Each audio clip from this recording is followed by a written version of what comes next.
listen to me, and when I'm done, if it sounds familiar, call 911. Pain in your neck, chest, arms or jaw, shortness of breath. Please tell us more. Cold sweats and nausea, tiredness. It's time to take it serious. Back pain, stomach pain, shortness of breath. Cold sweats, nausea, dizziness. If you know the symptoms and heed the signs, you'll be around for a long, long time. Women, listen to me, and when I'm done, if any sound familiar, call 911. Learn a song that can save your life. Get a free download at womenshealth.gov/heart attack. Women, listen to me, and when I'm done, if any sound familiar, call 911. If any sound familiar, call 911. A message from the U.S. Department of Health and Human Services. 911.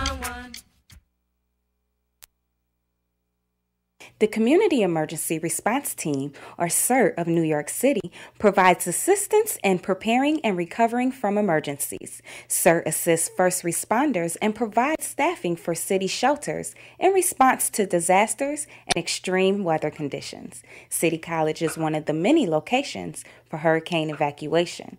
CERT team members are local and live amongst the community, so they are always there for the people. CERT members will speak to any organization about emergency planning for the elderly, children, and the disabled. They offer workshops in creating go bags, emergency communication, and evacuation plans, and shelter-in-place kits. To learn how to prepare for emergencies, call South Harlem CERT at 917-406-6661. Where do you want to go to lunch? I'm having a stroke. Did you hear what I said? I'm having a stroke. Why aren't you answering me? I'm having a stroke. When someone is having a stroke, they may not be able to say it with words, but their body language will tell you loud and clear. Look for FAST. F, face drooping. A, arm weakness. S, speech difficulty. T, time to call 911 immediately. Know the sudden signs. Spot a stroke fast. Visit strokeassociation.org. Brought to you by the American Stroke Association and the Ad Council. Can you imagine waking up to a phone call telling you that your child was killed? How about seeing your little cousin lying in the street with a gunshot wound? Or reading in a daily paper that the star basketball player in your school was shot and killed? When young children and teenagers die without getting the chance to experience life, it not only affects parents, it affects us all. Violence in the city of New York has been on the rise for too long because our youth lack opportunities. Kids hanging on the street corners in Harlem need alternatives, like job trainings. So help become a solution. Join Street Corner Resources. Street Corner Resources is at the forefront in helping to eliminate gun and gang violence. They also provide education, employment training, and other resources to the community. For more information on how you can join or support Street Corner Resources, visit streetcornerresources.org. Don't allow children to fail. Allow them to choose.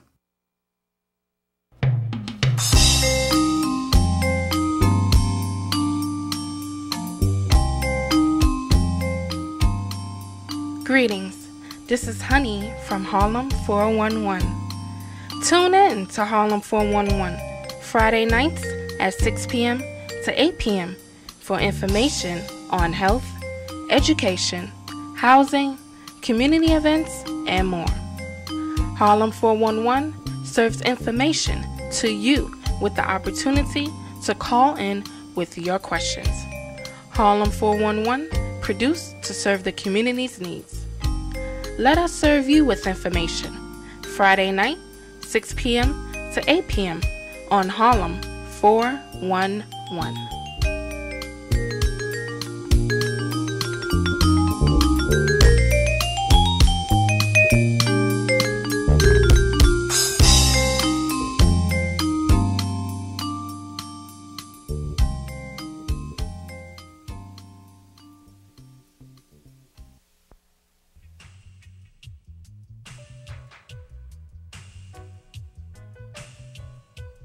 Hi, this is Calvin Burrell, inviting you to join me each Saturday at midnight until 4 a.m. Sunday morning for the best in reggae music, right here on WHCR 90.3 FM. Everything will be Irie.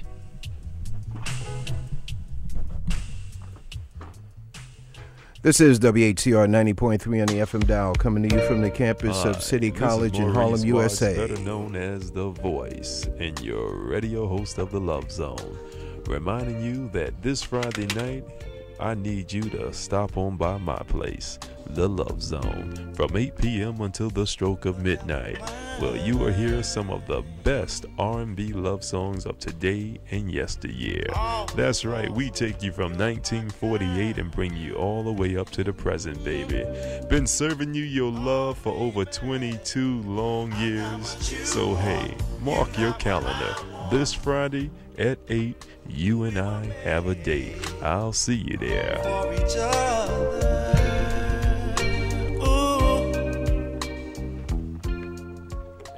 Once again, this is WHCR 90.3 on the FM dial, coming to you from the campus of City College in Harlem, USA. I'm Brother Leroy, thankful to the Most High for blessing us with another day on this good earth, another day to do some good deeds for ourselves, our families, for humanity, enabling us to live a much peaceful life. Freedom, justice, and equality is our motto. The program is The Communicators, and of course, it does not reflect the views, attitudes, whims, deeds, or any other proclivities of the management of WHCR, nor that of the administration of City College, nor that of CUNY. However, the program does reflect the research done by the participants in the program who are live and live in color, in studio, by phone interview, and of course there is you, ladies and gentlemen, the first-class citizens of the world.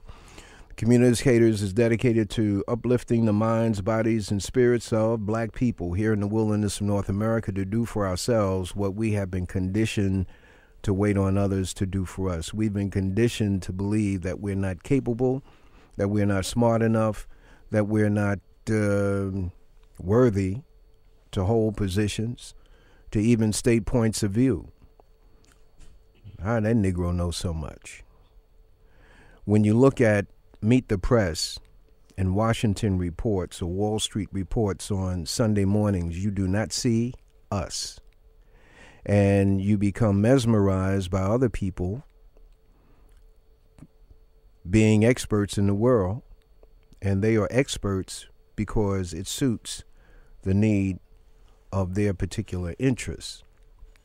Today's program consists of 4 segments. 1, the sterilization program initiated in North Carolina and in other states in the United States that saw many thousands of black women, poor, whites, and others rendered sterilized, male and female.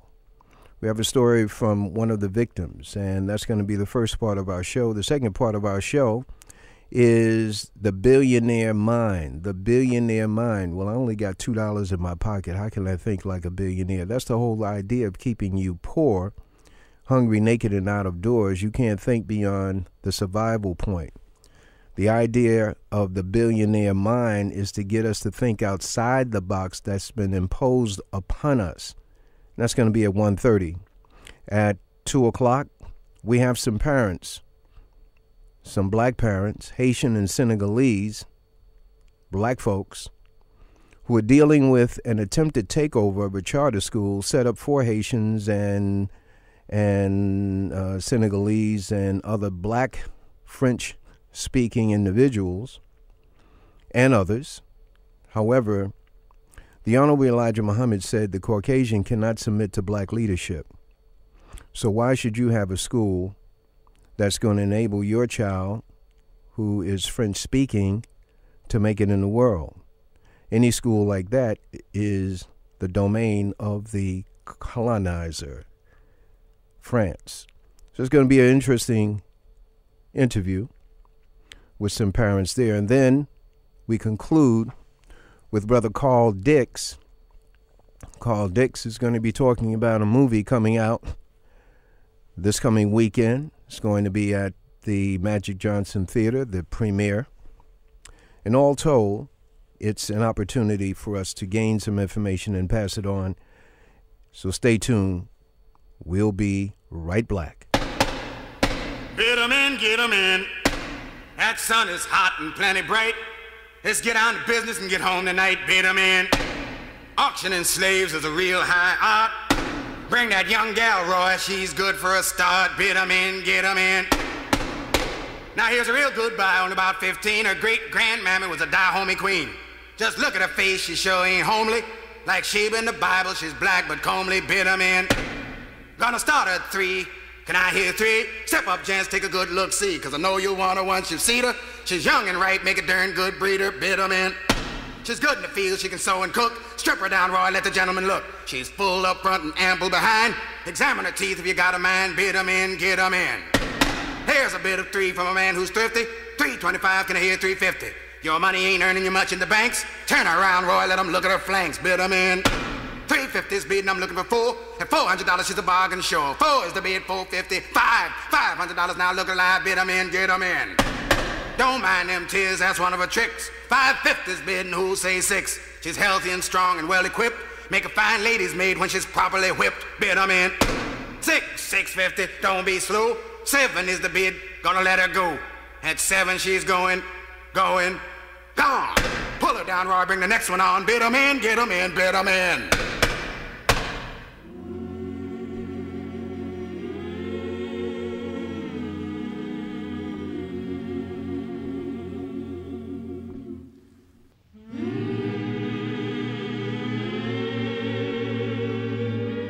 Have mercy upon me, O Lord, for I am undone.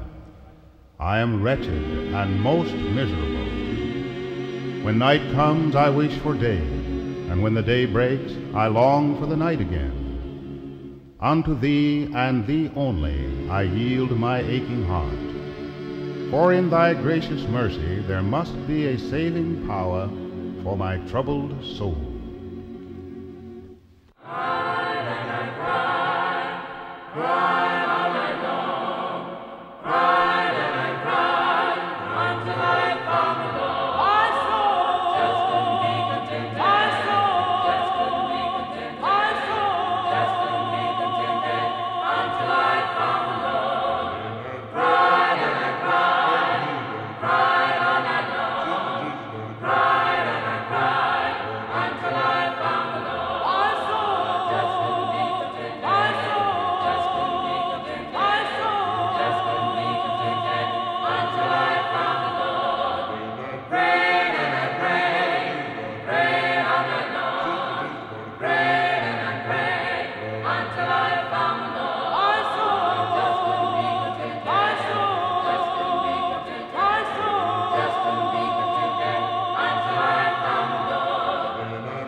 WHCR 90.3 FM, New York. Yeah.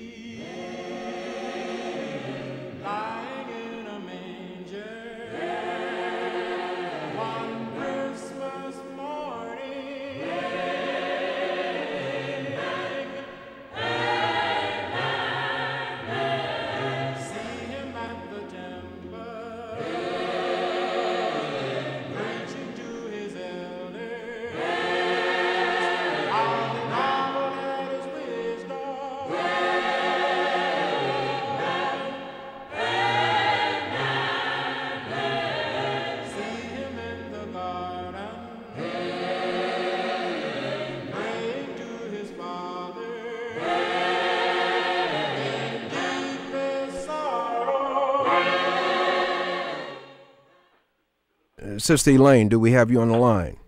Yes, you do. Okay, ladies and gentlemen, in the United States of these Americas, there has been an active eugenics program, and that is the elimination of black people by way of birth, sterilization, birth control, guises, we're here to help you, abortions, etc.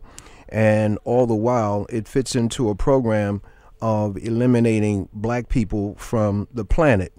And this is documented. There's a very good DVD that is sold on 125th Street. It's a presentation by Reverend Ray Hagins. Reverend Ray Hagins, if you know Brother Jihad, Brother Fakhruddin, Brother Ben Caldwell's son, along 125th Street, they have these DVDs. And Ray Hagins has an excellent one on the eugenics movement here in the wilderness of North America. It's stock-filled with facts and figures, etc., unrefutable and references. But anyway, suffice it to say that here on the Communicators, we present various points of view that are not heard anywhere else, and we have a point of view our own particular selves. So this young lady was brought to our attention in the last 3 weeks, and we've interviewed her once before on Blog Talk Radio, and we interview her now.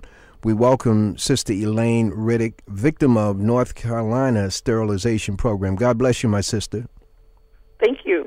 Sister Elaine, we only have 15 minutes to hear your story, and it's longer than that.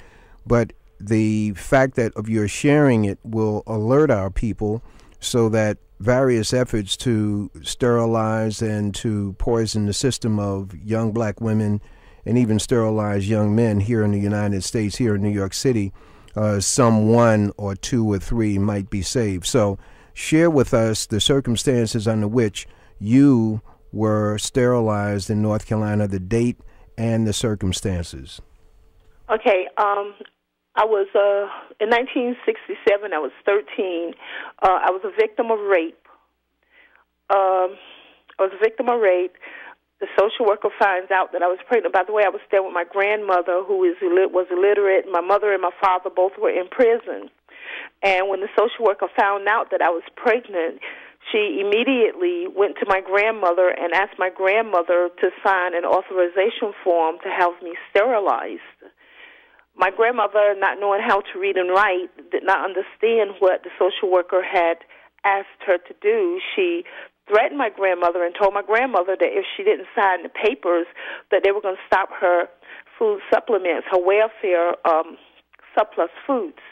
So my grandmother had a whole house full of people, and she needed the food, and so she went on and signed the papers for me to become sterilized.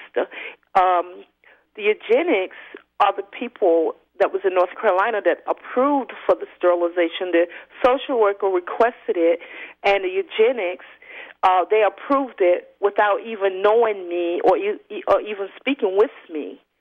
So they sterilized me in 1968, March of 1968, after I had my son. As a matter of fact, I didn't even know I was in labor. My grandmother just took me to the hospital because she thought that it was time. But I don't remember nothing about having a baby. All I know is that when I woke up in the hospital, a week later, I had bandages on my abdomen. And I didn't even bother to ask what it was. As far as I was concerned, that's how babies came here. That's how naive I was back then. The guy that raped me, he said that if I ever told anybody that he was going to kill me. So I had to keep this to myself. So I got married at the age of 18, and at age 19, I wanted to start a family. And what happened was I couldn't get pregnant, so I went to the doctor, and the doctor had told me, 2 doctors, by the way, in New York, told me that I had been butchered. They use that term. They use that term. And this is in separate doctor visits. They don't necessarily know one another. Exactly. And one was in Long Beach, Long Island, and the other one was in Brooklyn. See, what happened in Long Beach when I was 15, I kept getting sick. I didn't understand why I was getting sick. All I know is that, when I would get my menstrual cycle, my menstrual cycle would last for like 15 to 17 days out of a month. And this happened from the time I was 15 up until I was in my 40s, when eventually I was told that I needed a total hysterectomy. But going back, I just kept getting sick, kept falling out. So she told me, she had ran some tests. But at the age of 15, you don't really, your mind is not even on butchered.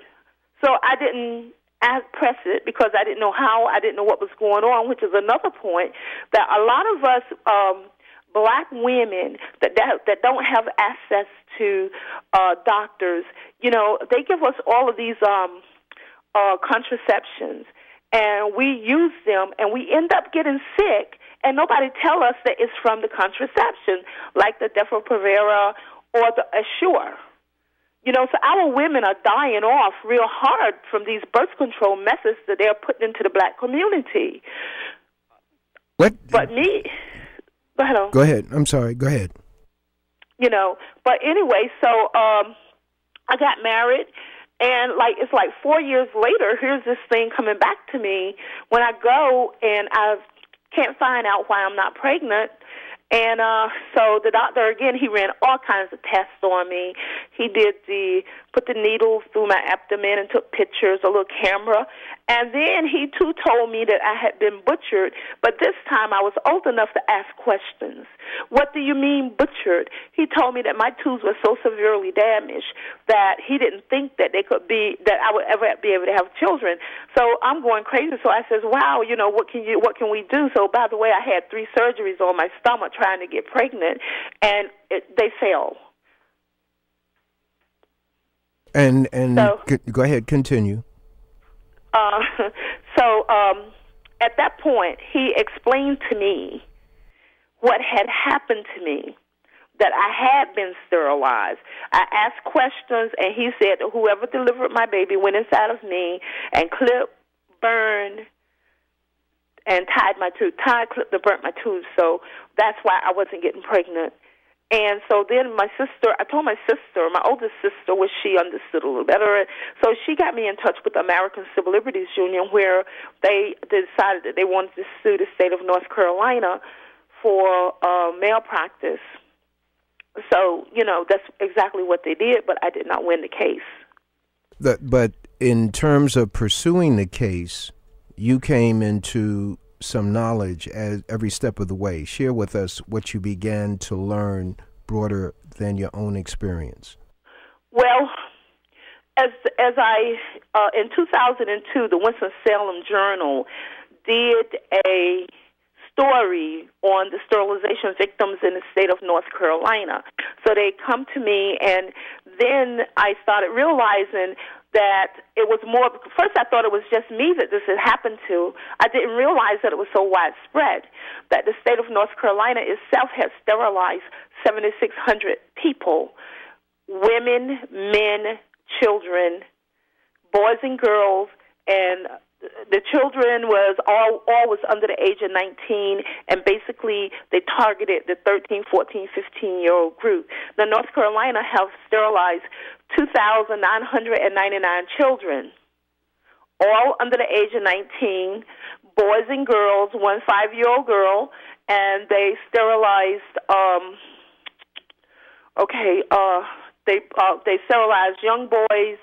Their age was mostly 8, 9, 10, 11, 12, and up. The same thing with the young girls, 8, 9, 10, 11, 12, 2,999 children. When someone asks you of a story of another victim, what's one of the first stories that comes to mind? Well, when they ask me the stories, women is young men that have been sterilized under the eugenics law. I know women, they have a heart, they can, but for someone to come and tell me that they did see little boys 8, 9, 10, 11, 12 years old, I mean, I am so devastated and then I wonder why our men are out there in the street, why our men are being killed off, and the women, I can understand why, because they have fallen victims of the eugenics forced sterilization program. People are told, and I've listened to radio shows where Planned Parenthood is on, and the interviewers just go right past the history of Planned Parenthood. What do you know of the history of Planned Parenthood that you can share with us in maybe about a minute and a half? Okay, well, first of all, Margaret Sanger is a eugenics. Okay, wait a minute, Elaine. Yes? Two things. There are folks in the audience who don't know what eugenics mean, and there are folks in the audience who do not know what sterilization is. So just give us a brief on what sterilization is, and then give us a brief on what eugenics is. Okay, sterilization is a form of birth control where what they do is they either take your womb, they kill your womb, or they castrate men. Men, they do something to their private parts so they can, or either they just totally cut it off, their private part. Like I said, sterilization is a form of birth control, and the reason why they had that was because of race cleansing. Race cleansing meaning they only wanted blonde hair and blue eyes. They didn't have anything else. If you was like me or a poor person of white race, then you was a victim of the eugenics. They sterilized you. And by the way, I'm sure everybody have heard of Adolf Hitler. We didn't get this idea from Adolf Hitler. We're the ones that introduced this sterilization procedure to Adolf Hitler when he was going and he was sterilizing the Jews in Germany, and then when they wasn't dying fast enough, that's when he threw them in the gas chambers. And Elaine, so I'm not confused, and the audience is not confused. Black people who, when I say black people, there are many black people, so-called leaders, so-called talking heads, when they talk about an indictment of a program initiated by the ruling class in America, they tend to slide into the term we when it's not we, it's somebody else that did it. So who the we you talking about? Well, I didn't understand that. Okay, what you said, Hitler did not get his idea on his own. You said we were the ones in Americans, the Americans. Okay, so I see this is a subtle point, but it's a very important point to direct the attention at the killer of a dream or killer of a people. And the eugenics movement is the origin of much of what Hitler did in Germany. This is according to what they say, their own people say through studies. Margaret Sanger, and we only have a minute on this, remaining a minute and a half, and you will be black on others of our shows if the good Lord is willing. And share with us Margaret Sanger, the mother of Planned Parenthood. Well, Margaret Sanger, she was one of the most racist women and the most racist women in the whole world. She is the mother of the eugenics board. Margaret Sanger, I forgot the name of the book that she wrote about blacks, but anyway, she hated blacks with such a passion that she wanted to eliminate blacks in full force. And one way of eliminating them would be through Planned Parenthood, which is sterilization, and through the abortion clinics. And when you look at what happened to you, this is in summary, when you look at what happened to you, that was the North Carolina sterilization, the official North Carolina sterilization program was between 1929 and 1974, and that was the outright program, eugenics program, to eliminate black births and also blacks' ability to give birth, and also prevent poor whites who were determined to be mentally unbalanced or too poor to take care of their children. When you look at that period of time, was that the end, or has it morphed into a different format today, based on your observation? Well, sterilization have not ended. In 2002, when the state of North Carolina took the sterilization, surgical sterilization off the board, in 2002, right shortly after, our government did initiate another type of sterilization procedure, and that was the Whcr methods. And Whcr is outright pure sterilization, and it causes women to go blind, brain damage, cripple, and deaf.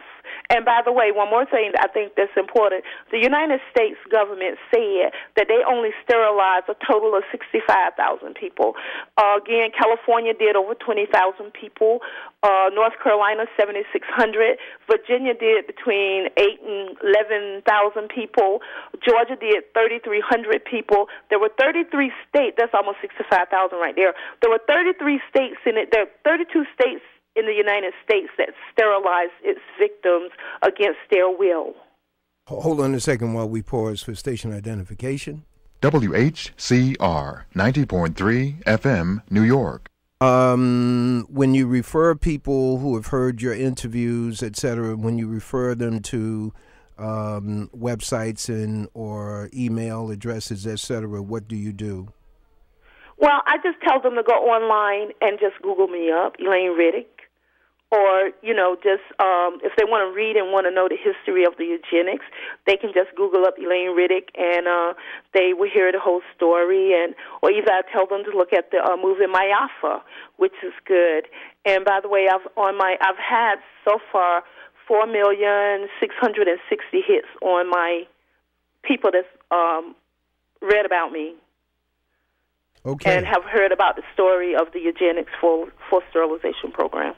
Sister Elaine Riddick, I want to thank you for joining us for these few powerful minutes here, sharing your story, and, we'll have you black up in here, and hopefully there are others who find your story of interest and will make contact with you to share a longer aspect of exactly what has happened to you and what is happening to other women and men here in the United States. God bless you, my sister.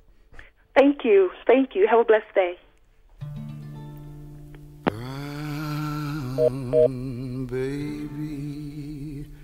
Brown baby, as you grow up, I want you to drink from the plenty cup. I want you to stand up tall and proud. I want you to speak up clear and loud. Brown baby, brown baby, brown baby, as years roll by, I want you to go with your head held high. I want you to live by the justice code. I want you to walk down the freedom road. Brown baby, now lie away sleeping. Lie away here in my arms while your daddy and mommy protect you and to keep you safe from harm. Oh, you little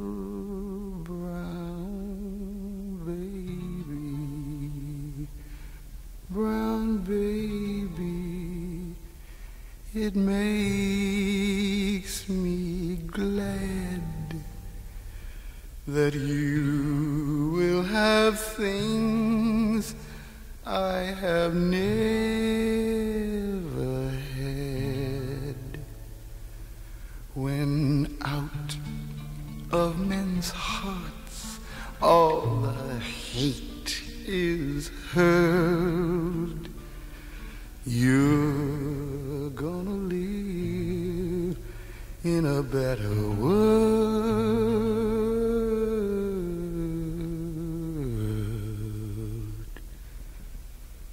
Brown baby.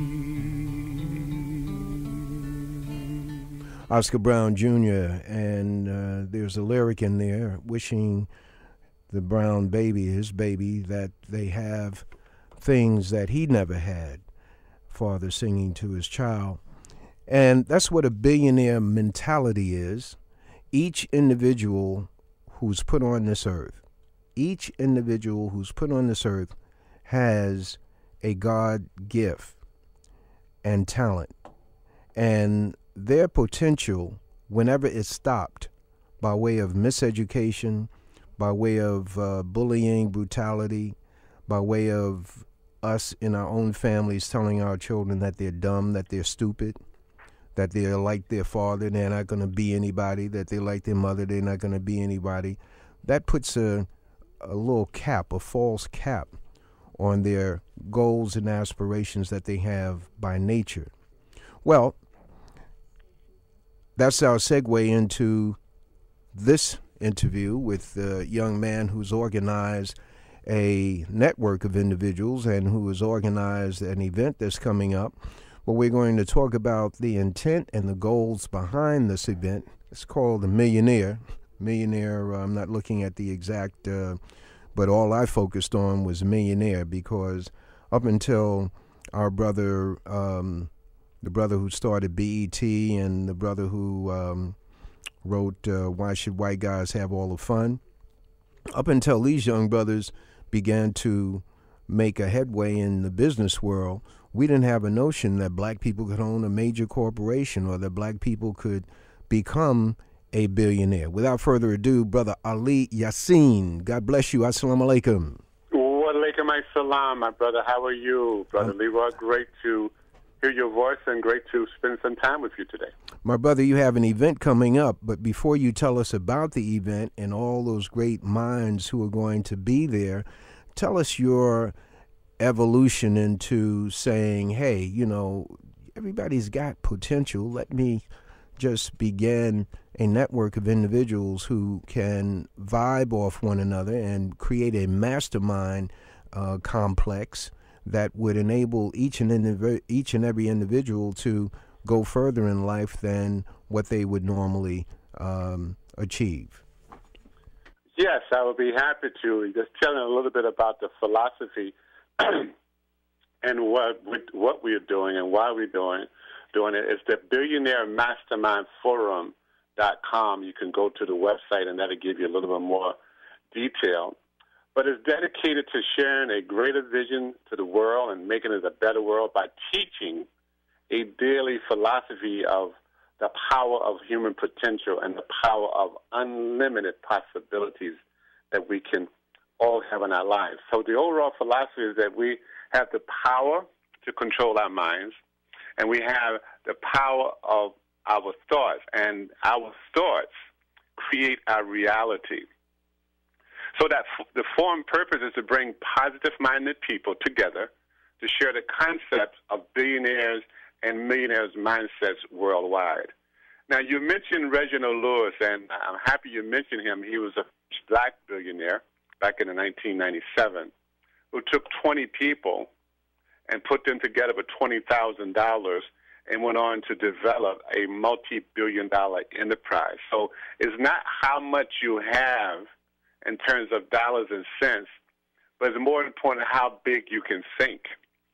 So we teach in the morning that overall philosophy, Brother Leroy, and we've been doing it for 4 years now, and we're doing our 4th year anniversary at the Madison Square Garden, Pennsylvania Hotel on March 21st from 9 a.m. to 10 p.m. And it's called the 1 Degree Billionaire Mind Intensive. The 1 degree. Yes, sir. All right. In masonry, there are 33 degrees. What's the 1 degree? Yeah, I thought that would get your attention. Well, the 1 degree, first of all, let me give you the statistics here. There's 1,462 billionaires on the planet Earth out of 7 billion people. So you heard about that 1%, the 99%, and that demonstration that was going on? Hey, brother, that 1% is live and living very well off the 99%. Yeah, so that's why, now here's how we come up with that 1 degree and try to show people how they can get into that 1%, but here's what it's going to take. So we use water, for an example. It boils at 212 degrees, not at 210, not at 211, but 212. So that 1 degree difference make water turns into steam. And steam can move a locomotive. So if you look at the Olympics, you look at the marathons, you look at a race car event, and every event and trophy is generally won by a touch of a finger, by a second, by a nose when you're talking about horse race. So it's just a 1 degree difference. So for those who's willing to get out of their safety zone and practice and study the mindset of those who have, those 1%, through the philosophies that we teach, they can break through and start moving towards that 1%, and any means that they see necessary. That's what we mean by 1 degree. So that's why we have a 12-hour intensive on the 21st, and then on the 22nd, we have a women's brunch. So we're going to be there for 2 days with millionaires and billionaires celebrating and teaching this 1 degree principle. When you deal with obstacles, what are 2 to 3 common obstacles that have to be bridged before a person can even think about the possibility of striving to sacrifice what they've been doing and not doing to energize that one degree, that 1 degree more that turns into steam? Well, the concept of the book I'm writing called Quantum Shift, the ability to living poor, thinking and living poor, thinking and living rich. And the overall root of the philosophy and biblical and ancient influence along the 19th centuries is we as a people think externally. It's called have, do, be. Externally, we say to ourselves, we got to have something, to do something, to become something. The 1 degree, the 1%ers, now follow me on this, don't think in terms of have, do, be. Their thought process is be, do, have. And the be, do, have process is rooted in possibilities inwardly, has nothing to do with what you have and you don't have. I mean, let's take the guy, Mark Zuckerberg, for an example. I'm pretty sure you know who he is. You probably use his product, Facebook. They got billions of people using it. But he started with $35. So he started in a state of consciousness when he started with $35 and got the Facebook as a domain name. And from that, he went back and borrowed $1,000 from his roommate and went back and borrowed another $16,000. And then from that, the rest is history. So if he thought of the process of I have to have this and do this and to become this, he would not be the world's richest billionaire today. So we have to shift our thinking from that three-dimensional thinking, which is time, space, and matter, the physical world, and switch our thinking internally and connect to divine source energy, which provides everything that we see externally. And once we do that, brother, and deal with the potentials and possibilities, we can create whatever we will, or whatever we desire. Okay, going back to have, do, be. Mm-hmm. When you said we as a people. Yes, sir. And I need you to determine for us whether that is a condition or whether that is an inheritance. The have, do, be. Mm-hmm. Okay. That's a conditioned reality. Meaning? And when we say we're the people of color, we are rooted in a conditioned reality of have, do, be, because we were disconnected from our cultural reality of the great kings and emperors that we were. But this conditioned reality that we live in today, starting from our ancestors and the DNA, it conditioned us that at points, we have to go to school, get a good job, get a good grade, and go out and go to work. But no one is teaching us, as the Jews and as the Muslims that come from here, from other countries, and other immigrants as well, they come with a mindset of be, do, have in terms of commerce and merchants and merchants. But we feel, and I talk about this philosophy also, that we've been looking at that someone has to kind of give us a fish. But what we need to learn recondition ourselves is not look for someone to give us a fish, but more important, someone to teach us how to fish, not how to get academic skills, but to get business skills where you can learn how to sell fish and you could become rich. So that is a whole twist that has been conditioned, and it's got 300 or 400 years of conditioning. It's probably going to take the same amount of time to uncondition it, but we do have some brothers and sisters out there today, and we have them with us on Thursday at the Pennsylvania Hotel that's willing to teach people how to sell fish. All right, let's go back to that conditioning. You know, I put condition, now I'm using conditioning. And correct me if I'm not on point with this. Condition versus inheritance. You pointed out rightly that we've been taught away from the king and the builder inheritance or DNA that we have. Mm-hmm. Our hair is natural, but we have conditioned it to be straight. That's what we mean by conditioning. But at the root, yes, it's an afro. It's curly. It's coiled. Yes. It's the best, but we Yes. don't know that. We have been conditioned by those who have brought us into captivity. Yes. Physical captivity and then mental captivity. We have been conditioned to look to them to be our saviors. Yes. So automatically, when you get into a billionaire mindset for black people, it is a freeing of us from that. Now, there are a lot of billionaire mind or positive mind individuals who publicly do not talk the black thing.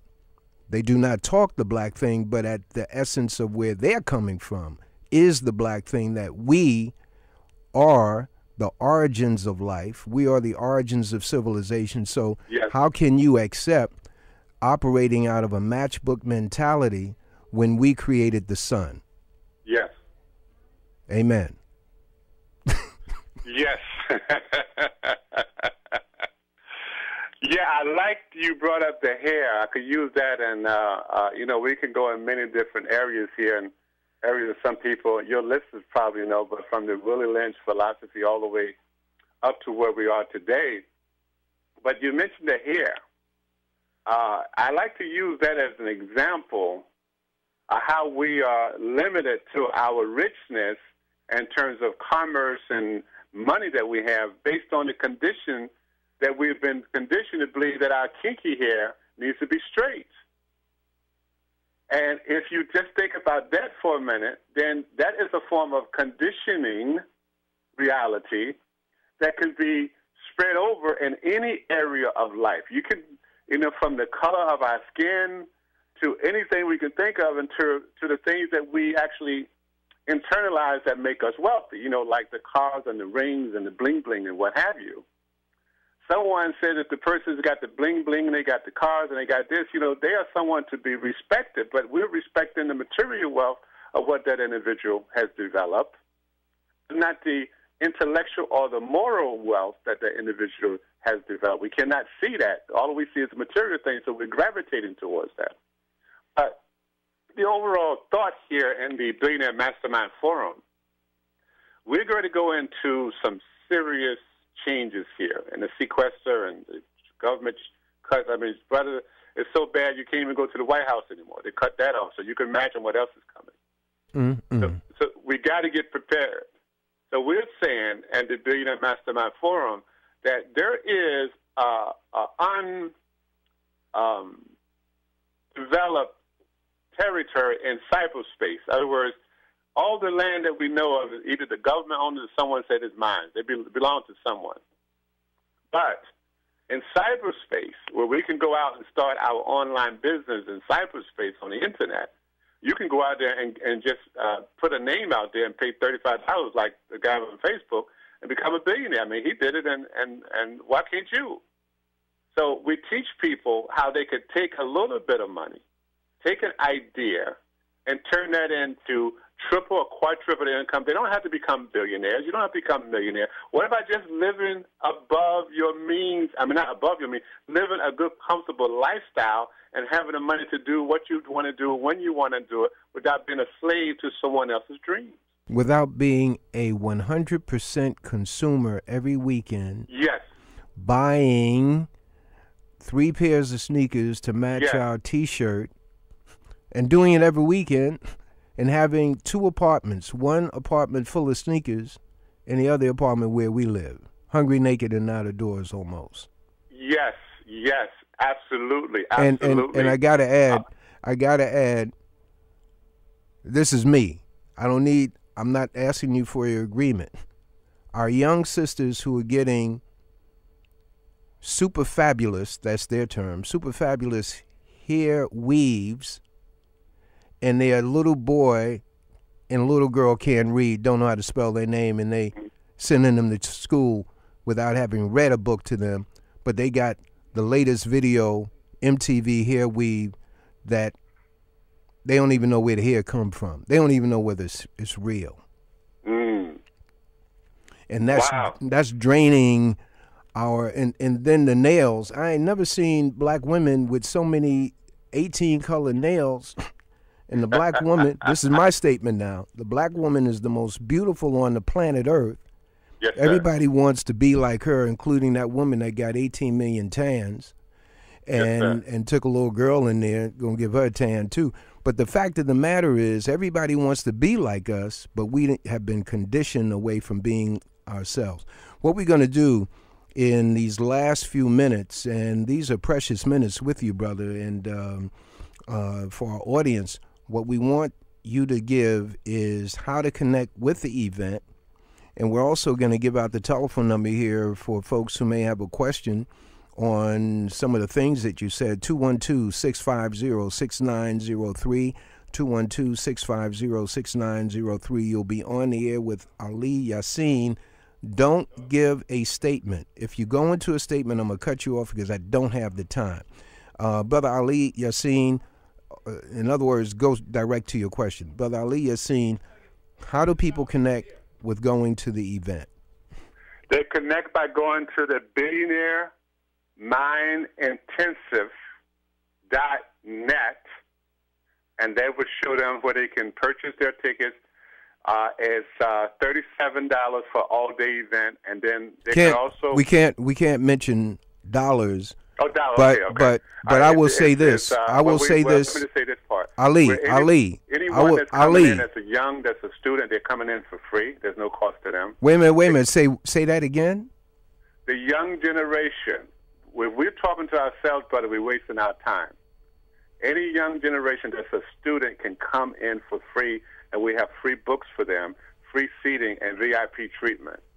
Because if we don't have the young generation, brother, we're wasting our time. We got millionaires and billionaires that's going to be there, extremely successful people in all walks of life, but we want to make the VIPs of our event the young generation. Okay. They come at no cost. Ali Yassin, I was cutting you off because you had mentioned the price, and I was going to say you can't get that kind of exposure even with 4 years in college and 2 years going after a master's, because the kind of knowledge that you have tapped us with a little bit is the kind of knowledge that is only given in what you call retreats and that sort of thing. Yes. Just hold on a second. We have a caller. Caller, your question, please. Caller, your question, please. Okay. Caller is not there. I just need you to repeat that opportunity for students and what other category get in at no charge? Students and anyone under the age of 21, my mistake. Under the age of 21 are students. Okay, and they can get in, and they're the VIPs. That's what you're pointing out. They're the VIPs of our event, yes. Now listen, Ali, listen.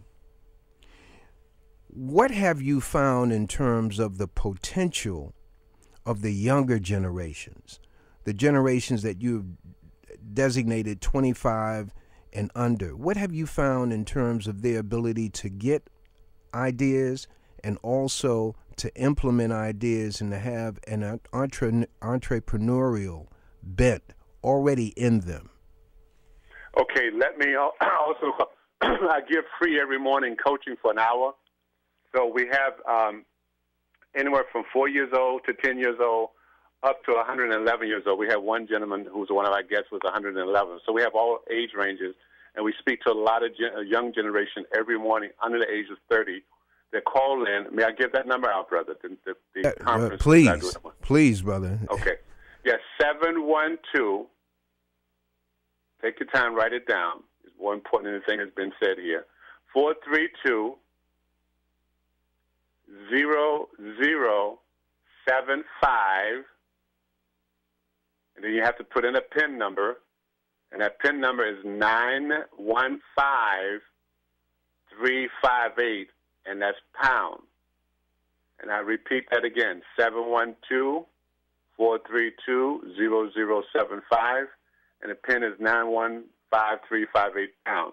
Now, we had a special millionaire on the phone on Thursday. I have a playback number. To listen to that message, you can see what we're all about, and that number is 712-432-1085, the same PIN number, 915358. I like that. Okay, now, telephone number for folks to call for information regarding the event and the event date. The telephone number is 646-773-579, and you could text to that number, 646-773-5879, and you could text to that number, I'm interested, call me back, or you can call it directly.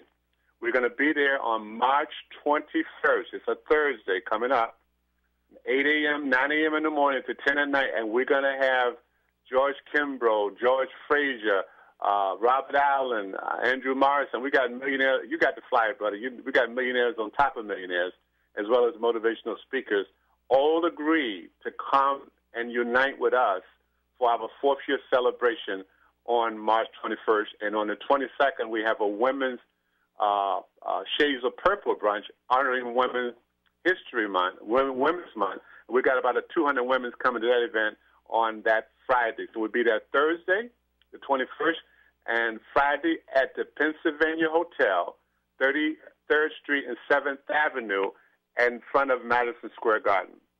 Brother Ali Yassin, we have a caller. Thank you for your patience. You're on the Black Air with Brother Ali Yassin.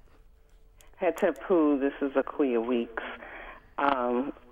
He just answered my question. I wanted to know a little bit more about the women who are going to be there and what they do. Okay, Ali, you got that? Yeah, a little more about the women. Linda Clemens is a renowned motivational speaker. You can go to billionairemindintensive.com. You will see her. She's a self-made millionaire. Lorraine Brown Watkins, a self-made millionaire. John Johnson, self-made millionaire. Shakira Stewart, self-made millionaire. Diane Eubanks, self-made millionaire. Stacey Grant, and along with many others, six-figure earners, business owners, will be there on Friday from 10 a.m. to 1 p.m. at a brunch, at the women's brunch on that Friday at 10 a.m. to 1 p.m. So Brother, thank you, sister up here. Brother Ali, we have another caller. God bless you. Thank you for your patience. You're in the air. Caller, you are on the air. Oh, no. I'm calling. My name is Christine Adelberg, and I'm calling because I have to be on the air at 2 o'clock. I just wanted to be a little My brother, when they tell you 201, 205, that's what it means for me. Oh. I'm on the air. Okay? Okay. All right. And brother, it's a common error that people make, but it's not set up that way. Ain't no putting on calls on hold and stuff like that. This is Leroy Radio. Now they got the hook up here to do that, but Leroy ain't learned that yet. That's why I salute the young brothers. I got a young brother here in the studio, Brother Thomas, and he's a budding future millionaire. Do you have a question for our brother on before he leaves? No. Okay. As quite often happens, he says no because he's already in the billionaire mindset already. He's got one of the greatest smiles in the world. Let's go back to get this one call, and God bless you. Thank you for your patience. You're on the Black Air. Hello. Hello. Yes, or are you one of the parents? No, I'm not. I was calling in. I'm a little late calling in. Ali Yassin was interviewing. Yeah, but what is your question? Well, I'm not listening in, so I don't know what the subject matter is. No, the subject matter, see, when you call in any show, you got to listen to what's going on, or you have a question right off the top. He's getting ready to go off. He's giving everything, especially the women, the billionaire mindset, women who's going to be at the event, the luncheon on the 22nd of March, in addition to the Dennis, to the Brother Kimbroughs and the George Frazier's, etc., and Brother Albert Morrison. So you can listen on a playback if you so desire. You can go to YouTube and put in Streaming University and look for the Communicators hosted by Brother Leroy, and you'll be able to hear exactly what our brother dropped on us this afternoon. Okay, you say Streaming University? Yes, one word, Streaming University. You go to YouTube, and in the search box, you put in Streaming University, one word, and then you'll see DDP, or you'll see Communicators hosted by Brother Leroy, okay? Okay, thank you. God bless you. And Brother Ali Yassin, this is our first interview. We have on our station Brother Ricky Young, who does a show right straight. I know Ricky. The Black Ricky. And our condolences go out to his family. His stepfather made his transition. Oh, okay. And just in terms of my brief meeting of some of his family, that is a powerful family, Brother Ricky Young. We're at the end. Okay. And I didn't even do. Hold on a second. Caller. Yes. Hi, it's Stephanie. Okay, hold on, Stephanie. Okay. And oh God, you gave the telephone number, and that's 646-773-5879. That is correct. 646-773-5879, and that'll put people directly in contact with you. Yes. And this event coming up March 21st, if we get a chance to get you on our blog talk show, I am endeavoring to do that so that we can give an additional audience greater exposure to this event. And one last thing, I got to ask, and Stephanie, please bear with us. One last thing. People coming, talk about the dynamic, and you got a minute, the dynamic of being around people who are thinking higher than the usual thinkers. Well, let me sum it up this way for you, brother. There's a recent report. There's 52 billionaires that came out of Harvard University. There's research, and the second group came out of Pennsylvania. What the report says that, and this is what my little spin on it, you take the same professors and you take the same books and bring them down to the city college and put them in there to teach the mindsets. and teach whoever the academic, the level of the mindsets is there. What has happened in the Harvard research is because of certain mindsets of certain IQs and stimulation around each other, is more about the access to mindsets and information than what has been taught from the professor. So you have many billionaires today are billionaires by default because they were in college together and came out and was in partnership or just a roommate of someone, and they became rich. So when you come out to this event, it's more about access and observation. So you need to be able to look at masters and shake hands with people who's already done it and that's doing it, and that would take you to put you on a launch pad, I should say, that would skyrocket you into orbit, because now you can go back and start applying some things because your belief system has just increased because you see people just like yourself that are doing things and they're sharing with you how they're doing it. I hope that makes sense to you. Brother, that is so much on the point. Les Brown says you can't fly like an eagle if you're hanging out with chickens. You got that right. Brother Ali Yassin, billionaire mind thinker, billionaire cultivator among everybody. His program coming up March 21st, 22nd is not limited to folks who are deep chocolate, light chocolate, vanilla. It's for everybody. And the more people have, the better off all of us are, because then we can begin to share with others. Many blessings on you. I want to thank Sister Whcr for setting up this interview, and this is the first of many, hopefully. And, hey, I'm going to be looking for you in the place when I come, brother. God bless you. So, brother, we're looking forward to seeing you there.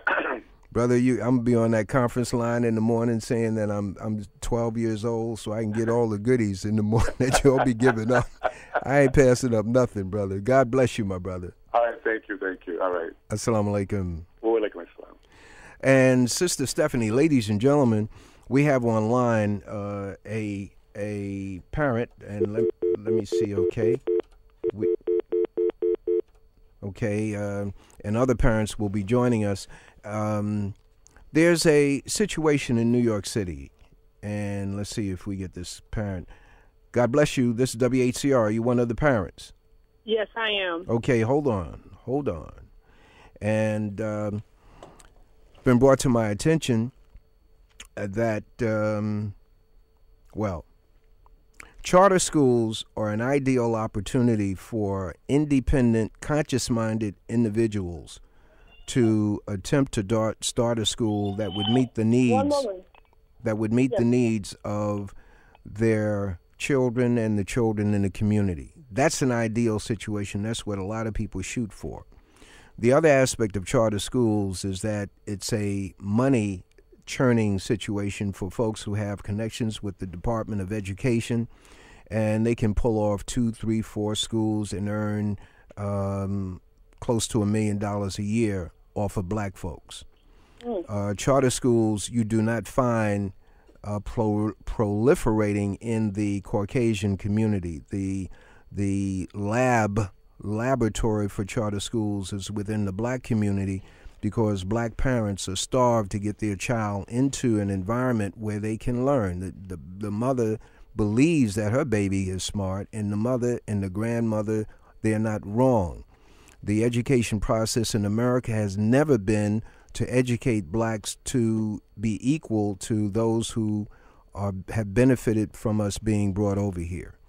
Now, without further ado, I'm just setting the environment. Now, here's a group of parents who are involved in a charter school in Harlem that's been set up for a particular need. And Sister Stephanie is the first parent on the line. The other parent will introduce herself. And Sister Stephanie, we're going to start with you. The name of the school and its intent, and what has happened in between the chartering of the school, the intent, and today, March 2013. Okay. Well, my child attends the New York French American Charter School. That's on 311 West 120th Street in Harlem. It's a French bilingual charter school that's open to the public. And their main mission was to bring together the Francophone as well as the French community together where they'll be educating children, providing them with a free French curriculum as well as English curriculum.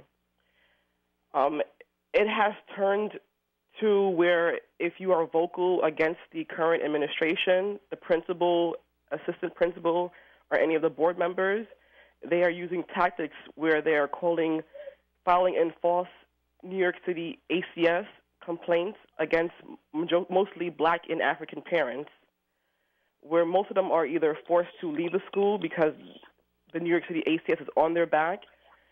They're afraid as well.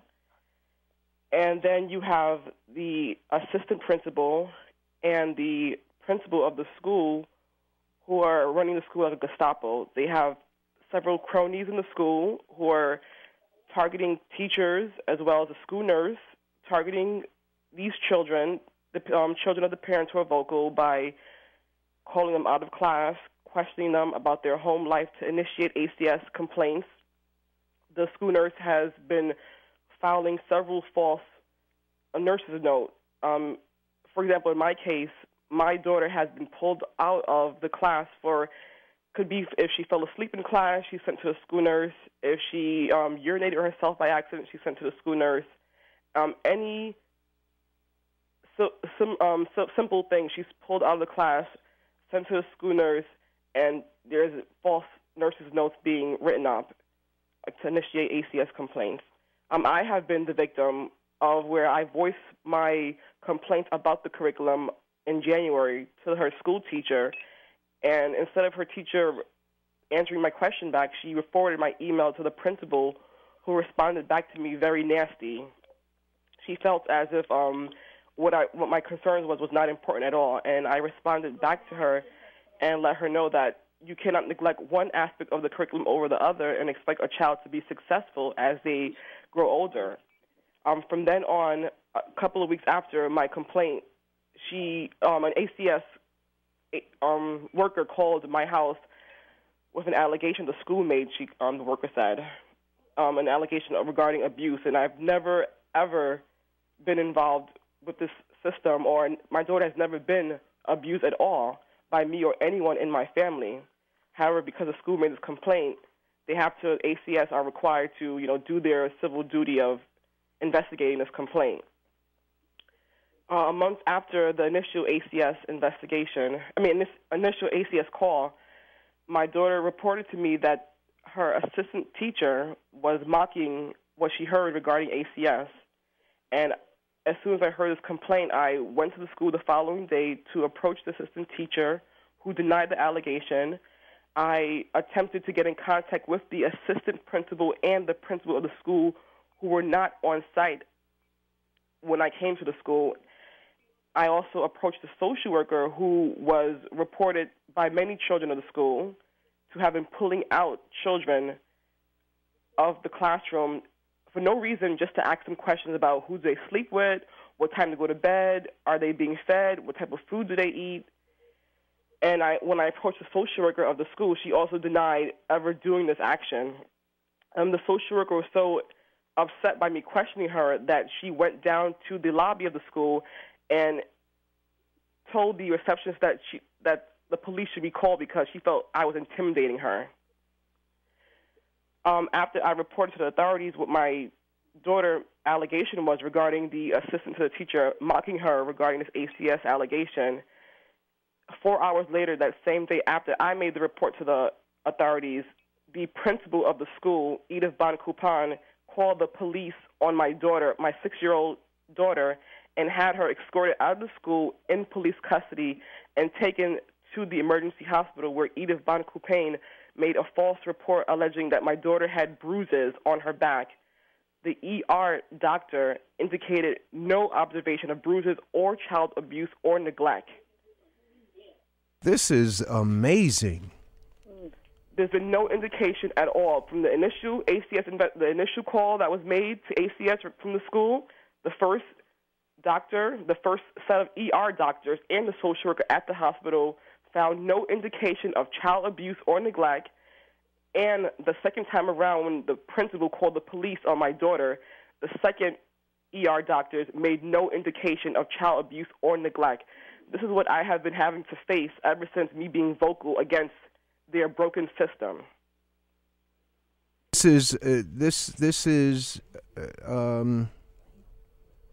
There were 2 calls made. I want to be clear on that. Yes, there were 2 calls made. Two. Okay, one. You're at work. Your child is taken by the police to the hospital. Yes. And subjected to a examination. This is a 6-year-old child. Yes, it is. So this baby is taken to the hospital, and the allegation is that this child has been brutalized. They examine the child.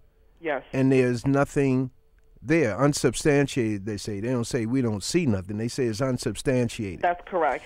And then how long after that was the second call made to the hospital, to the police, to take your child out of the school?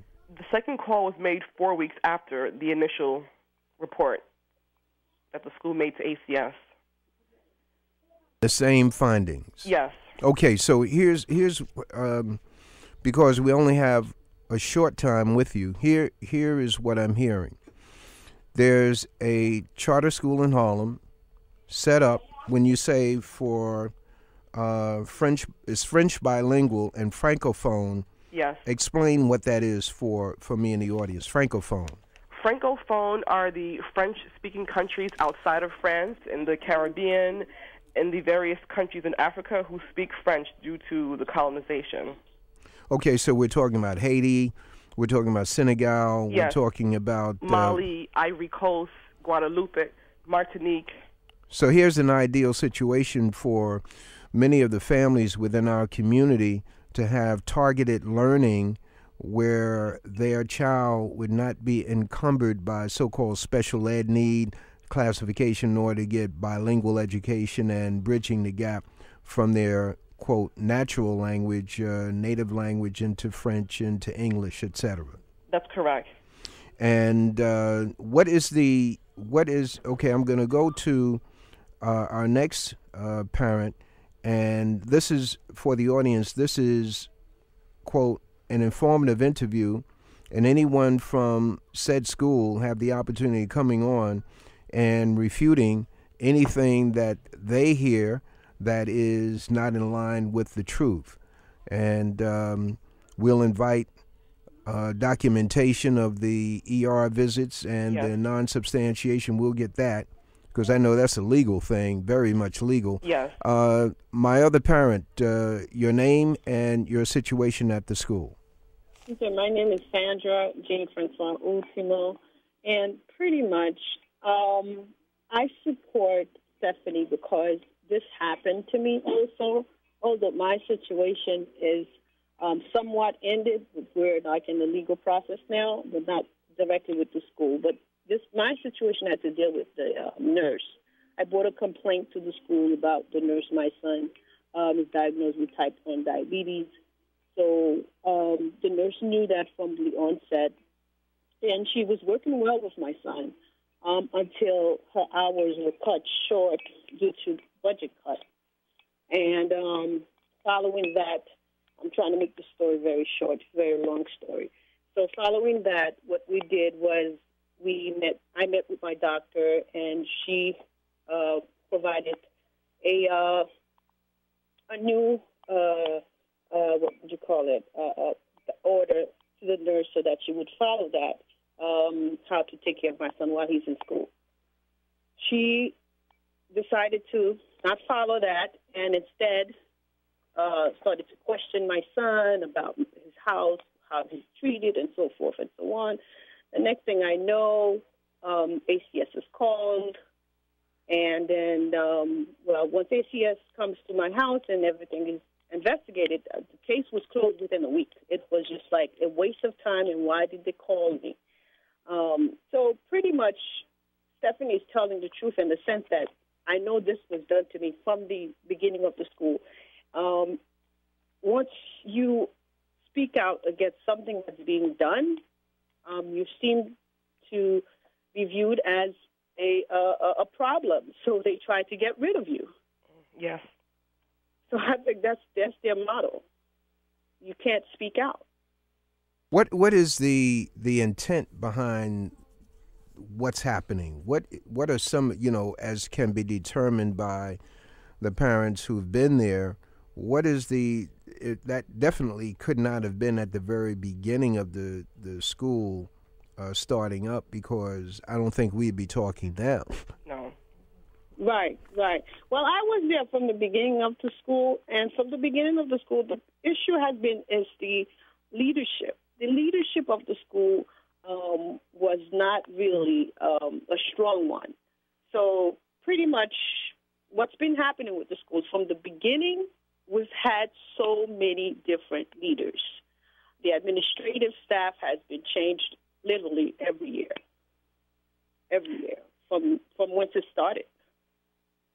So we have, for some strange reason, my perception is from the beginning, whoever was in charge was not knowledgeable of the system, and then the next person that was chosen by the same regime, and so it just keeps repeating itself. Nobody is willing to sit down and say, okay, let's just evaluate how we go about choosing our leaders, and let's take somebody who's not our friend. It's just been that way. It's always somebody who knows somebody and who's really not equipped for the job. So it's the leadership. Everything stems from the leadership. Okay. There's also a parent on that knows the historical context right now. She's on hold. Okay, if she's on hold, is that a three-way line? Because otherwise, I only got two lines in here. Okay, let me call. This is WHCR 90.3 on the FM dial. Coming to you from the campus of City College in Harlem, USA. Harlem Community Radio means exactly that, representing the segments of the Harlem community that are traditionally overlooked. And unless we have people like brother on the Daily News, I'm thinking his name is Clem Richardson, you'll see reports from Harlem and the Bronx, and these are very good reports. Last week was a report on our brother in the Amsterdam News, and I know his name, Patrick. Anyway, there was a big profile of him in the New York Times and written by black columnists, and that's the way Juan Gonzalez gets information in. And these kind of stories come outside the box. People, I don't know. This is a revelation in terms of how ACS is being used against somebody. And ACS, what is interesting about these two parent stories is that ACS hasn't issued an action against the school, because those are false alarms. They can't say, oh, I thought. Hello? Yes, ma'am. Is this Stephanie or the new parent? This is still Stephanie. Thomas. Hi. Brother Thomas, God bless you, my brother. You called earlier, right? Yeah, I tried to get in. You had a good show, man. Okay, well, we hear you. We hear you loud and clear. Please share with us your experience in a few minutes as it relates to your child in the school. Well, I was one of the founding parents who shared the vision of Francophone charter school in Harlem. There are good things about charter schools and bad things about charter schools. And what started off as a great concept is turned into a nightmare for Black and Latino students in Harlem.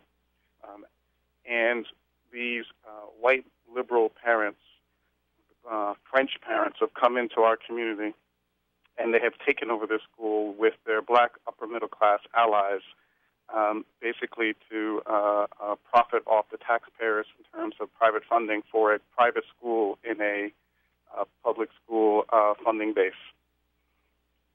It's just they've fired the black teachers, totally with a racist thinking, saying that the black teachers don't speak real French. And so what they're trying to do is set up this private-public partnership school that's going to that's being funded off the backs of Black and Latino students until they're able to achieve maximum numbers in the school to basically liquidate the Black and Latino population at the school. Brother Thomas, this is very interesting. I'm going to play back to you what I'm interpreting you saying. Here's a school, charter school, with a vision to accommodate the French-speaking blacks in the community, because we're there in the Harlem community along 116th Street and in the various other neighborhoods. Haitians, we got Senegalese, we got people from Mali, French Guinea, Côte d'Ivoire, etc., and also folks from the Caribbean and Central America who speak French, who are black and speak French, and who would normally go through various changes in the regular public school setting. So the charter school is set up to accommodate the needs of these individuals so that their native language is not an encumbrance to their learning, that the teachers would be able to bridge the gap, teach the science, the STEM, etc., and English, and these children would have a flow right into the regular academic mold. Yes, and on top of that, the students, instead of learning a capitalistic colonialism type of history, would then learn how their countries were freed from the British and French, and thus empower their state of mind as black young future leaders. Okay, and the history that they would be taught, the geography that they would be taught, would reflect who they are as original people before the Europeans came in. Yes. Yeah, but also talk about what the damage that the Europeans did when they came in, and how now these countries are trying to rebuild from that colonialism. So it wouldn't be sugar-coated as it is in the public school system. Brother Thomas, what is your background? Is that of a parent, of a teacher, social scientist? My child, I pulled my child out of the school about a month ago. My son went there for 3 grades. Now he goes to a regular public school until we decide where we're going to put him. I'm a candidate for city council in Harlem, running on the west side in Robert Jackson's old district. He's term limited. He's running for borough president. And I'm a community activist on the housing front. And I'm also a real estate broker. So I see for the last 20 years how gentrification has brought really wonderful things to our community to enjoy. But what frustrates me is that no one wants to talk about the damage it's doing to low-income families. And I just think that the silence has not just been in terms of white people, but also the black upper middle class who have sold out their community and who are parcel of the ethnic cleansing of lower social economic class in Harlem. And in terms of what are the indicators of the sellout of the upper middle class blacks? I don't need no names. What are the indicators? Well, I'll give you like just as on our school, we had black professionals with MBAs join the board, and they have just worked part and parcel with the white leadership to basically change the school and its focus, and to make it more of an elite white school. We want to turn this into a public elite private school. I'm sorry. Hold on, Brother Thomas. The only thing that black is the skin color. Brother Thomas, just hold on a second. We have a caller. Caller, you're a parent or you have a question? I am a parent at NYFAX. Yes, ma'am. Hi, my name is Monty Burnett. I know Brother Thomas very well, even though I'm calling to somewhat refute his claims as to more of a racial bias. I mean, it is true that there is a level of racial bias going on at NYFAX. However, it's a little more of inexperience, a little incompetence, a little more of people just not exactly knowing what to do in this charter school. That's more of what we've experienced more than just high racial bias.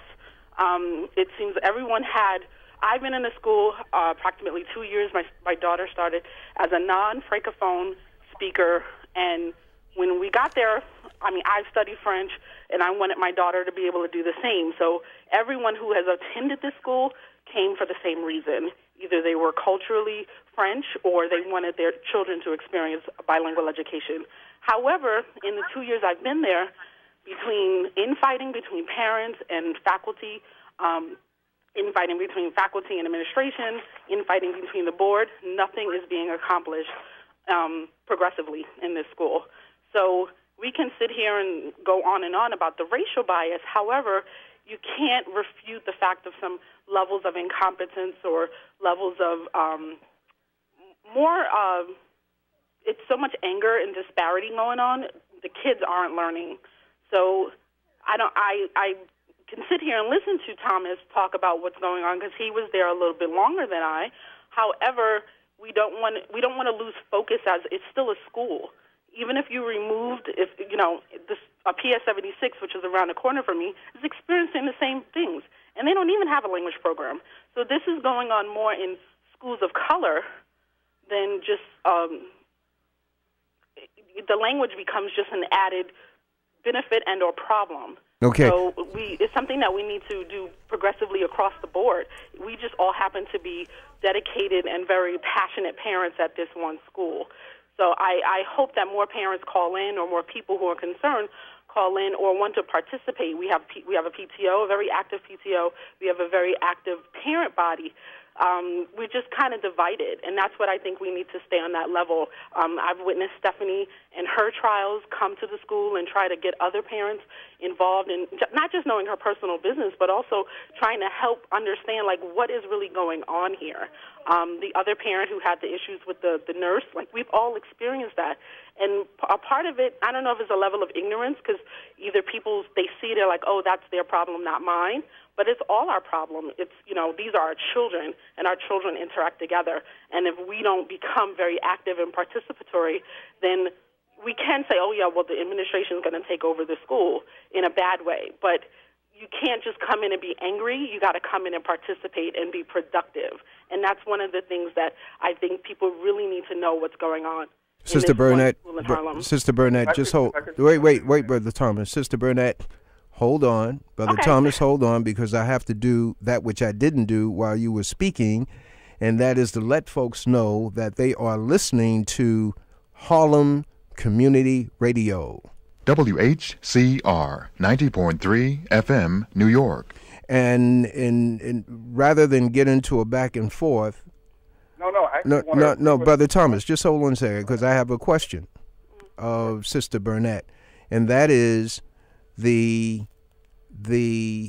point that you made. Everybody has had a problem with the nurse, and have the problems with the nurse approximated the problems that Stephanie and the other parent mentioned. The ACS being called on their children, the police taking their children out of school consecutively on groundless basis. As far as I know, it's becoming a more persistent problem. I think, honestly, parents who may not be as involved in the school probably think this is a one-off situation. But, for lack of a better term, the rumor mill kind of grows very quickly. I've heard more often than not of parents, ACS being called on particular parents within the school, which I terribly find as a problem. But as my husband, who's worked in school for over 5 years, my mother is 20, this is a problem that's happening a lot of places because administration doesn't know how to handle specific instances with children in school. So they're using sort of the ACS as not a police situation, or they just don't know how to handle these situations. In our school is really small. It's only about 210 students, maybe 215, give or take a month. But when parents are having these difficulties, they feel frustrated.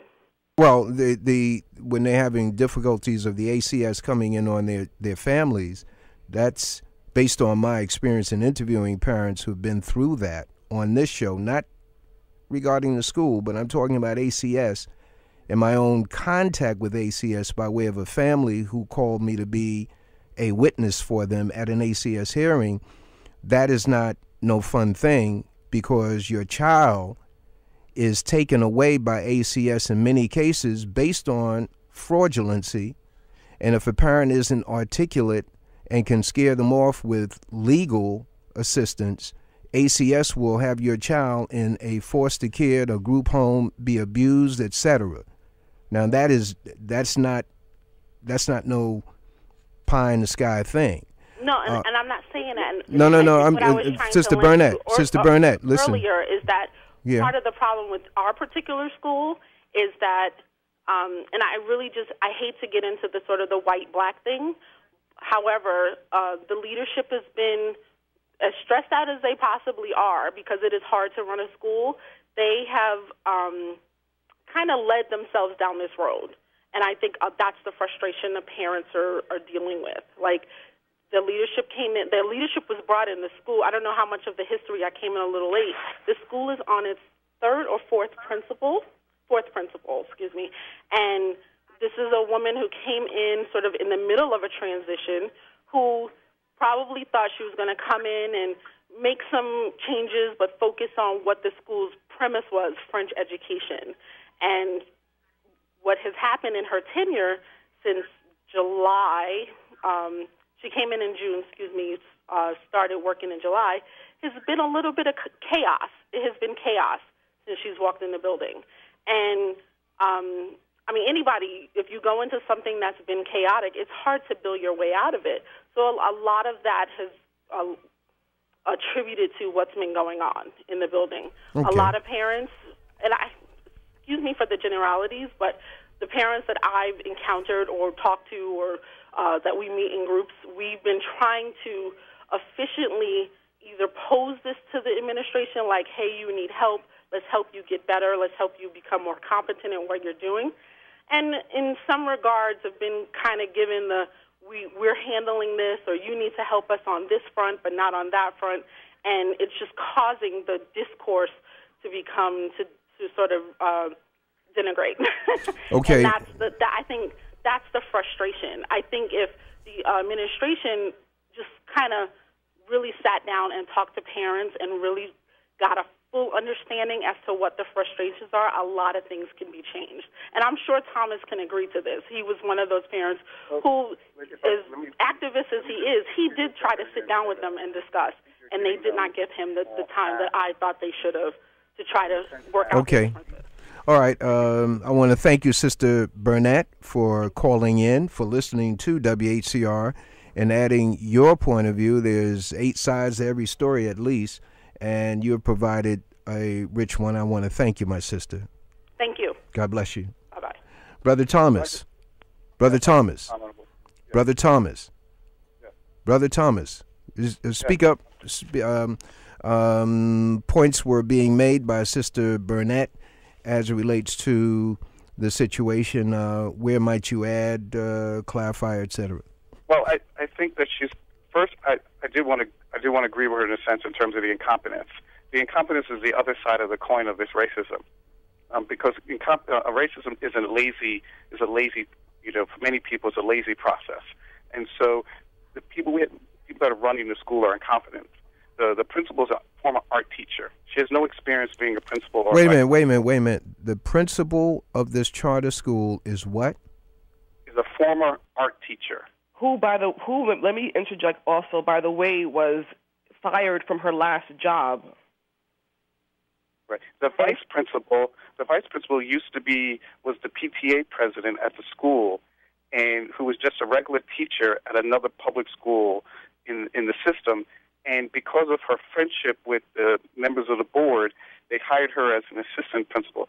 They were both hired because they were white and because they agree with the process of changing the school into an elite public-private French-speaking school that would downplay the black and the black portion of the Francophone portion of the schools.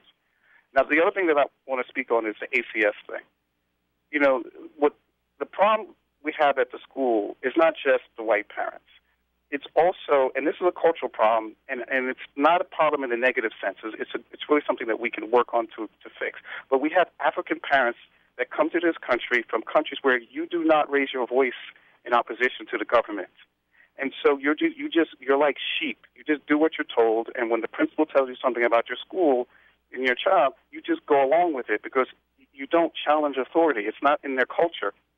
And so when they come to America, where you have white parents that will challenge the color of the wallpaper in the school, they basically step all over the needs of the Black and Latino students that are coming from these countries. And so you have inexperienced administrators who use ACS as a sword to control and put fear in these parents, because this would not work, as you had mentioned earlier. They never did that to my child, because my family doesn't have the problems, and my family can secure the legal representation to protect our children. But these immigrants don't have that. And so they're preyed upon, and they're kept quiet at the school. And so, part of it is incompetence, yes, but it's an incompetence that's bred in racism to use this school for their own private agendas. And hold on a second. Caller? Caller? Hello? Yes, ma'am. Are you a parent? The radio station. Language into French, into English. Hello? Okay, you're listening by way of the internet, so there's a delay, sis. Turn your computer down. I'm just this. Okay, you have a call. I mean, you have a question? Well, yeah, I want to get on the air. I happen to have, to be a Haitian American, first generation American, who also was raised in Senegal. Okay, so I got the education, the French, education, raised in an African country, and to hear them trying to sit down and take over the school because of the fact of the opportunity to allow for both Haitian, Senegalese, Martinique kids to be able to learn the language is just crazy. It's just crazy. No, I'm not clear because of the sound in the background. Just repeat what you said. Okay, so I'm a first American, first generation Haitian American woman, right? Born in the U.S. but raised in West Africa, Senegal, and educated under the French, European French system. Okay, so I'm listening to this station to hear about how it seems that the French, the European French wanted to now take over the school that was specifically set up to be able to assist the first American Haitian kids, and then the Senegalese and the Ivory Coast and whatever, and kind of disallow them to be able to have this opportunity to get this education and take over the school. Isn't that what's happening? That's what that's Brother the claim Thomas. that we're making. And here's the crazy part: that at a board meeting, board members proposed to move the school out of Harlem and put it into a white French neighborhood in Queens or on the Upper West Side. Right. That they recognize that what they're doing is causing them political problems. So their goal is, under the disguise of finding a new building, moving the school away from its African roots and out of the community. That's their goal in the next few years. Okay, so the game there is that charter schools are not being started in Caucasian communities. What they would be able to do is take the charter for this charter school and move it to another location, and that charter would still stand in that other location in their European community when it was started on the basis of how the political situation is set up in New York to have charter schools start in the black community. Am I right on that, or am I off? Yeah, you're right. No, wait a minute. Success Academy opening on the Upper West Side. So yes, the canary in the coal mine was the black community in terms of charter schools. But now you will see religious organizations and language organizations opening charter schools because it's a great way to set up a private school with public money. And okay, my sister. So you're right in the sense that the way they won this politically was to use the failure of the educational system in black and Latino communities to get charter schools through the front door. And now that they're here, you're going to see religious organizations and charitable organizations set up charter schools for their own purposes with taxpayer funds. And my sister, you were reacting. You said that's how it sounded to you. Yeah, that's exactly how it sounded to me. Okay. It just, you're taking the opportunity away from a community that needs it to allow the community that can afford to sit down and pay for private school, and and taking kind of like cutting them at the foot. Do you have a child in the school, or no? I don't. But I am a product of a system. Like, for example, I'm a Haitian American woman that was actually raised in Africa under a French system. So therefore, I know the benefit that it will allow for these kids who are here in the U.S. to get that type of education. And now they're seeing the value of that type of charter school, and they want to remove it from the people who actually need it. All right, my sister, thank you for your contribution to this conversation. Okay. God bless you. Bye-bye. Brother Thomas and Sister Stephanie, as we conclude, what are some things that the community might be able to do, the community outside of the parents at that school might be able to do in order to assist in your quest to maintain a school for the benefit of the original intent and charter? Well, my thoughts are that when you have 40% of black boys dropping out of high school year after year, that the struggle for education in communities of color is so paramount that we really need parents to step up and put pressure on their elected officials to make this priority. The social economic issues, the ills that are holding black and Latino people back are rooted in education.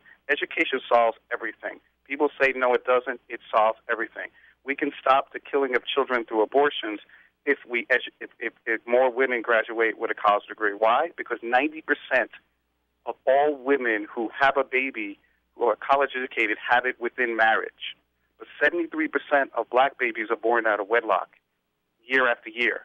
So there are so many things from health, obesity, and education go hand in hand. We can reduce the obesity rate by having more black boys and black girls graduate from college because they will eat healthier. All social problems can be fixed. We fix the education system. Oh, and the last thing I will say is that 50 years from now, we are going to see the demise of black and Latino people. And it was coming strongly. If you look at the new laws that are on immigration, the white capitalist system does not want immigration because they want cheap labor. What they want is a new educated force from China, from India. They want these folks to come into this country and take the best jobs at the highest pay so that they don't have to spend the money to educate these black and brown children, and that so corporate America will have the labor force it wants. New York is no longer going to be in any way manufacturing. It's going to be low-wage service and high-income technology and finance.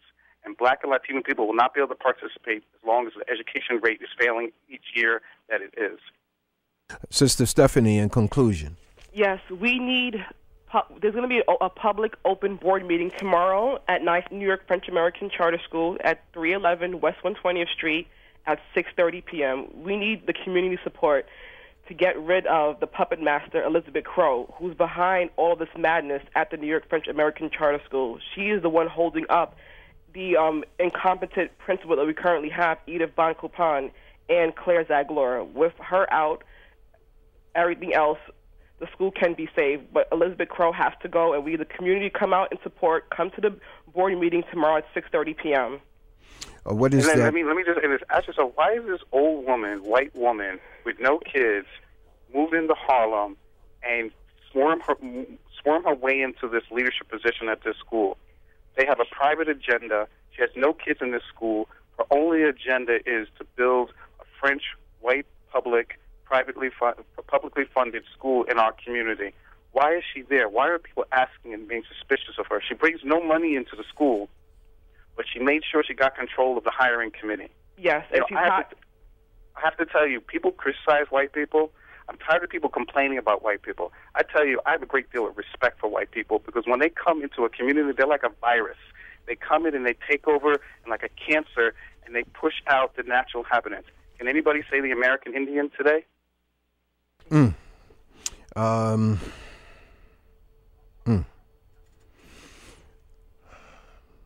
Well, let me say this.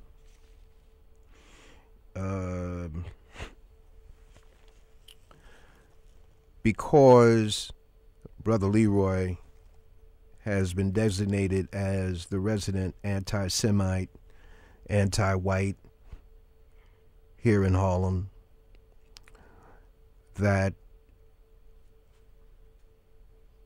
I would appeal to good-thinking white folks to put in check those individuals from within their own group who desire to lord over black people wherever it might be, and that those good-thinking European descent people correct the bad that has been going on within our communities, within the black community, perpetrated by people who seek just the gratification from getting off on the weaknesses that they perceive in black folks. I come out of corporate America. I've dealt with Europeans, corporate settings, etc. And I have great relations with some, and I know that most keep quiet in light of the injustices that go on, and I know that there are some who are very vocal against the injustices that go on, are perpetrated by European descent people against black folks here in the wilderness of North America. Having said that, I don't carry an anti-white thing about me. I do caution my children and my grandchildren about dealing with people and not being fooled and swayed by smiles and pats on the back and winks of the eye. I teach my children and my grandchildren, my nieces and nephews, to carry themselves in an upright manner and respect people in general, and to do unto others as you would have them do unto you. I know black folks would not go into Bensonhurst and Sheepshead Bay and try to bogart a school from the Europeans in that community, because they would be afraid to. In one instance, they would be respectful in another instance, and in all, both or three instances, the Caucasians in those communities would not allow them to even think about doing bogarting a school set up for their needs. Sicilian, Italian Americans and Hungarians, and you're going to come in and you're going to slide it over into something else. They ain't going to let you do that. So this meeting, having said that, that's for the folks who are willing to use this interview as a get whitey thing. Let me tell you, if I can interrupt, everything you just said I agree with, because I've been tagged as the anti-Semitic candidate in my race for city council, because the city council district is 70% black. And I question why a Jewish guy who doesn't live in the district, who lives in Inwood, would think of running in a district that's black and Latino. I have many white friends, and I am grateful that they have volunteered to be helpful in the black community on many causes. But what you should be doing is help black and Latino people develop new leadership, new educational opportunities, but don't come in to take us over as if we are slaves. And so when you have someone like Mark Levine, this Jewish white guy who is funded with real estate money, coming into our community to represent us on the city council like we are a plantation, we cannot depend on this white guy to protect our educational or our housing needs. Harlem will not be Harlem what it is 20 years from now. We are being pushed out, and we are being pushed out by real estate interests. And we need black leadership to stand up and fight for our community. What you said is so true. You could not do this in Bensonhurst. The community would not stand for it. And so I blame partially white Jewish real estate interests and others for what they're doing in our community. But more importantly, I blame the black political leadership. Where is our black political leadership protecting the community from gentrification, the negative effects of gentrification? They have rolled over for Columbia University, and they have betrayed our community, and they have failed us. Brother Thomas, the term of Jewish real estate interests, and I 80% of no, the real estate in Harlem right, is either white-owned or Jewish-owned. I That's a fact. I have spoken in my dealings in corporate America with a person who identified himself to me as a Jewish person coming from New Jersey who couldn't break into the New York piece because they weren't going to let him. The point of attacking TACKING, the Jewish tag to the real estate interest, is that which works against me as a talk show host because I don't identify with that. I do identify with people who are real estate interests, insurance interests, financial interests, but once the Jewish part is put on it, it is something that is indefensible for a black man in the court of the Christian, Caucasians, or anybody else. You just can't, a black person cannot defend himself, and I've been put into that position as being a person so I disassociate myself from that tagging of Jewish real estate interests. Whatever the truth is, Brother Thomas, whatever the truth is, the truth is. Okay? Right. I'm telling you, I disassociate myself and the communicators and the station because there are people outside this community who would not like at all, even if you didn't mention Jewish, they would not like at all the fact that certain people are being uncovered on this program, on the program I do. And if they are successful, if God lets them be successful in removing me from this station, which their goal has been for quite some time, then they can't do it because they would be able to say that I'm anti this and anti that. The one thing that I am pro, and that is my people. So, Sister Stephanie, the address is 311 West 120th Street between what and we what? need community support. This school cannot be overtaken by the white French nationals. We need Richard Ortoli and Elizabeth Crows off the board immediately. 311 West 120th Street is between what and what? Manhattan Avenue and Frederick Douglass Boulevard at 6:30 p.m. tomorrow. Okay. I want to thank you both and the other parents and interested callers, Sister Burnett included. And the object here with me as a parent and a grandparent is the proper education of black children. And that is a continual quest. And it seems as though it's like Rosewood, the movie. Even though we're in another part of town, somebody got to come in and say they got a piano. The guy says to the other guy, you can't even play a piano. The guy says, yeah, but he got a piano. So they burned the man's home down with the piano in Rosewood, the movie. I want to thank you both. May God continue to bless you and the parents at the, give me the proper name on it. You said it so fast. Brother Leroy is slow. Go ahead. The name of the school? The New York French American Charter School. Ah, got it. Okay, beautiful. Brother Thomas, thank you, and God bless you. And God bless you, Sister Stephanie. Peace. Thank you. And ladies and gentlemen, we're at the Black End. We had Carl Dix set up to talk about a movie that's coming into the Magic Johnson Theater. I'm sorry, but we weren't able to conclude that. I apologize to Steve Yep. The movie is coming in this coming weekend, so we need you to look for it. It's going to be at Magic Johnson Theaters, a premiere, and et cetera. It's a pretty important movie, they tell me. I'm not seeing any previews of it, but suffice it to say, it's in the Harlem community this weekend at the Magic Johnson Theater, and it deals with the changing of your mind.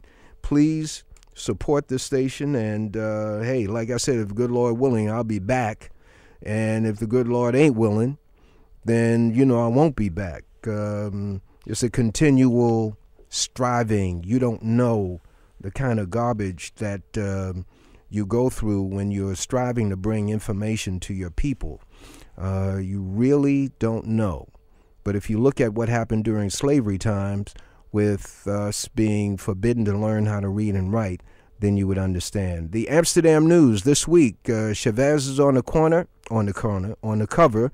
The late president of Venezuela is on the cover, and Brother Leroy has an article in there, along with Brother J2 Whcr and others, and we invite you to get the Amsterdam News into your library. I can't tell you to buy black newspapers because they have effectively stopped me from doing that, but I will tell you to read black newspapers. They're the vehicle to get information to you and your family. Tomorrow morning, if the good Lord is willing, and if I'm allowed to be here tomorrow morning, we have a top black woman in OBSGYN. She'll be with us tomorrow morning. So women out there who have questions regarding OBSGYN, this sister will be on the line on Respect for Life between 9 and 10 o'clock. God bless you all, and I want to thank all of you for your prayers and your support of one another. And God bless you. Peace.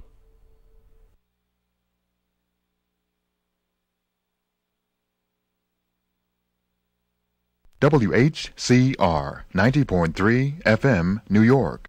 Harlem's got its own radio station. Once again, back is the incredible WHCR 90.3 FM, the voice of Harlem.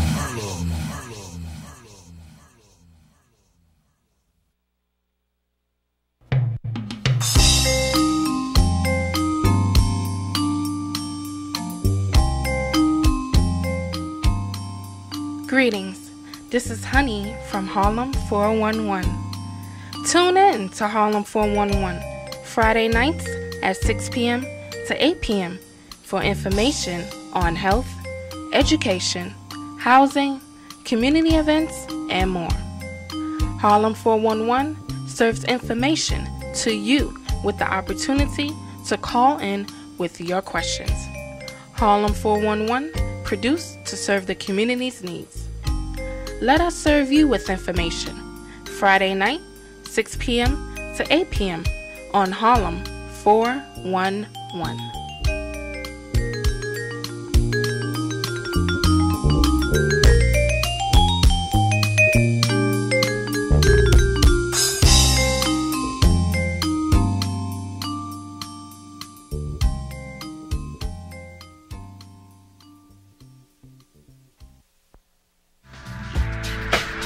Listen to the smooth, silky sounds of the Soul Lounge experience with your host, DJ Leroy, Tony Smooth, and the Night Watchman.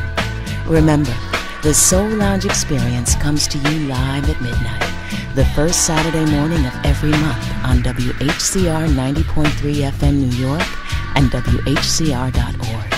So kick back, relax, and let the Soul Lounge experience take you away. You'll never listen to radio the same again.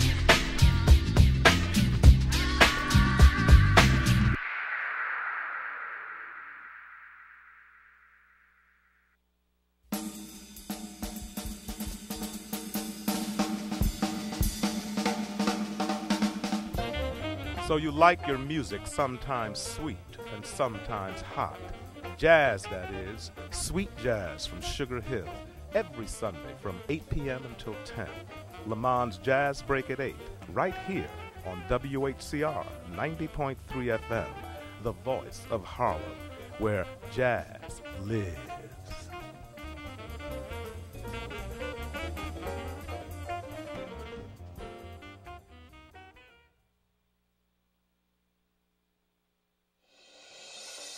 Good morning. I am Sister Glossary Holmes, asking you to stay close to WHCR 90.3 FM in New York.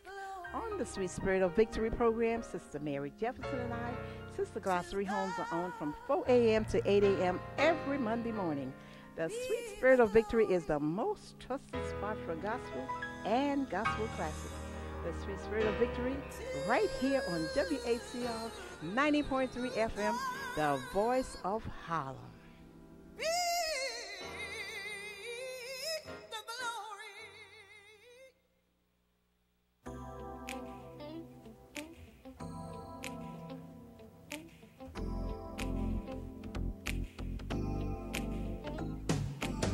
Hey, this is DJ Justice from the Flavor Zone, Classic Soul and R&B. I'd like to welcome you and yours to every other Saturday right here from 8 p.m. to 12 midnight for some of the hottest songs in R&B and Classic Soul.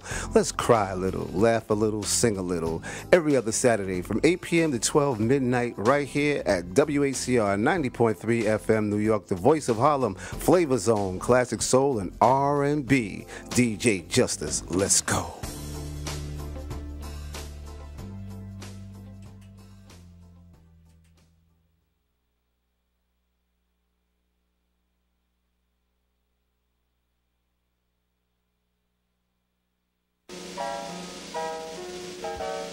I love jazz. I love jazz. The whole world knows I love jazz.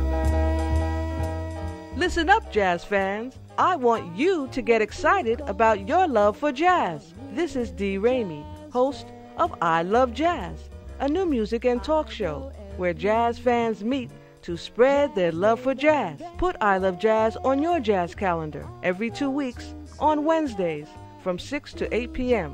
And tune in to hear a WHCR exclusive, the I Love Jazz fan theme song. The Jazz Challenge is on. There is no greater love for jazz than Uptown in Harlem. The future of jazz is in your hands.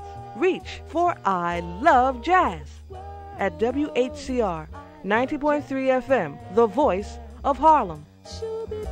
I love jazz. I love jazz. The whole world knows I love jazz. Oh yeah.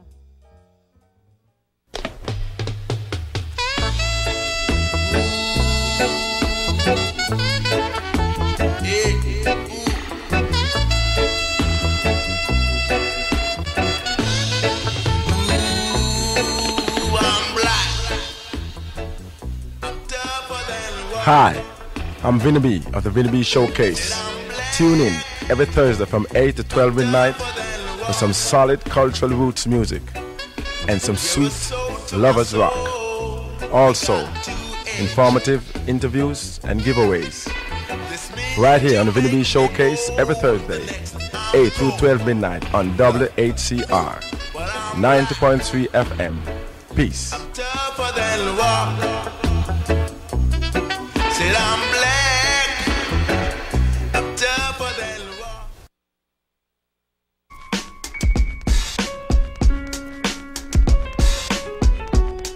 I know I can be what I wanna be. If I work hard at it, I'll be where I wanna be. I know I can be what I wanna be. Be what I wanna be. If I work hard at it, I'll be where I wanna be. Boys and girls, listen up. You can be anything in the world, and God we trust. An architect, doctor, maybe an actress, but nothing comes easy. It takes much practice. Like I met a woman who's becoming a star. She was very beautiful, leaving people in awe. Singing songs, Lena Horne, but the younger version. Hung with the wrong person, got her strung on that heroin, cocaine, sniffing up drugs, all in the nose. Could have died so young, now looks ugly and old. No fun, cause now when she reaches for hugs, people hold their breath, cause she smells of corrosion and death. Watch the company you keep and the crowd you bring, cause they came to do drugs and you came to sing. So if you're gonna be the best, I'ma tell you how. Put your hand in the air and take the vow. I know I can be what I wanna be.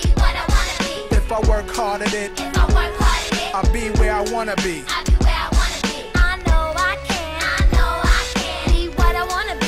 Be what I wanna be. If I work hard at it, I'll be where I wanna be. Boys and girls, listen again. This is for grown-looking girls who's only 10. The ones who watch videos and do what they see. As cute as can be, up in the club with fake ID. Careful, for you meet a man with HIV. You can host a TV like Oprah Winfrey. Whatever you decide, be careful, some men be rapists. So act your age, don't pretend to be older than you are. Give yourself time to grow. You're thinking he can give you wealth, but so young boys, you can use a lot of help, you know. You're thinking life's all about smoking weed and ice. You don't wanna be my age and can't read and write, begging different women for a place to sleep at night. Smart boys turn them in and do whatever they wish. If you believe you can achieve, then say it like this: I know I can, be what I wanna be. If I work hard at it, I'll be where I wanna be. Now go.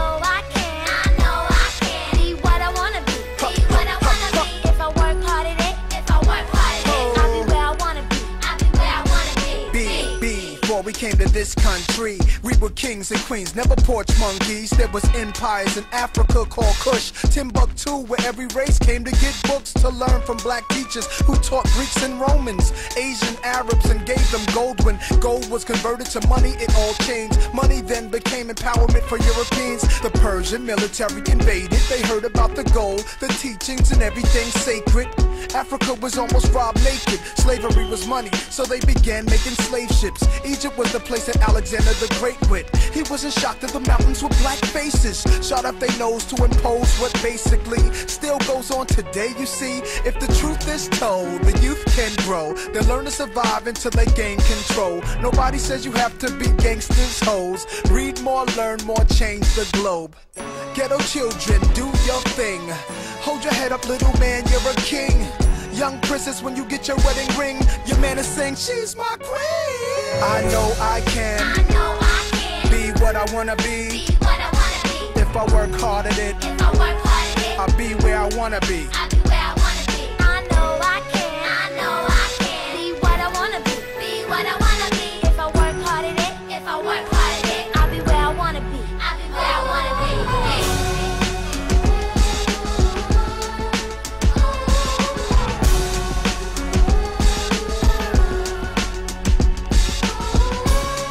Save the music, y'all.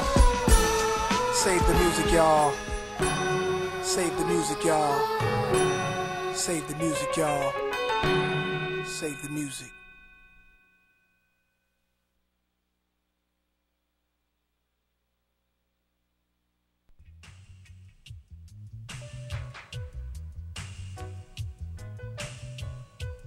Hi, this is Calvin Burrell, inviting you to join me each Saturday at midnight until 4 a.m. Sunday morning for the best in reggae music, right here on WHCR 90.3 FM. Everything will be Irie.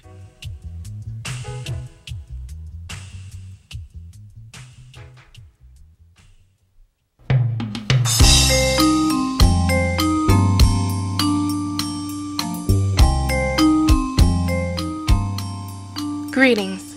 This is Honey from Harlem 411. Tune in to Harlem 411 Friday nights at 6 p.m. to 8 p.m. for information on health, education, housing, community events, and more.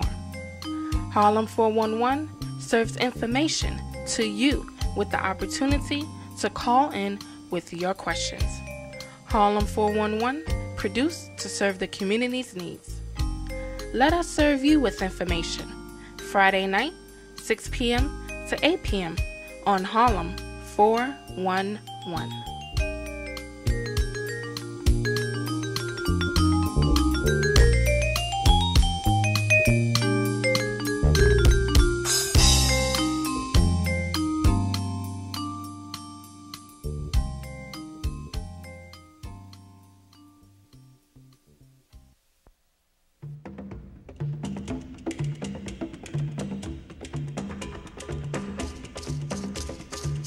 This is Flo Wiley inviting you to listen to Black Beat New York every Thursday night at 6. Black Beat New York is all about what's happening on the arts and culture scene in New York City, with a special emphasis on what's going on in the sweet village of Harlem. Celebrity interviews, ticket giveaways, Black Beat weekly events calendar, and I'll play for you some of the finest music you'll hear on the radio anywhere. Every Thursday at 6, Black Beat New York, The Flo Wiley Show.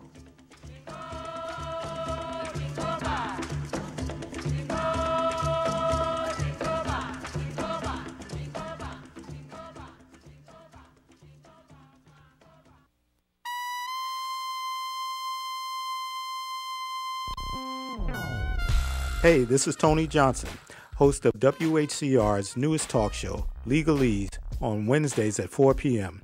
This is your opportunity to spend an hour with an attorney and get the answers to your legal question.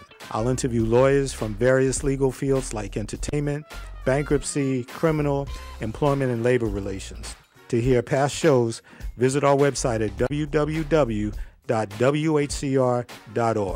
That's Legalese with Tony Johnson every Wednesday from 4 to 5 p.m. on WHCR 90.3 FM, the legal voice of Harlem.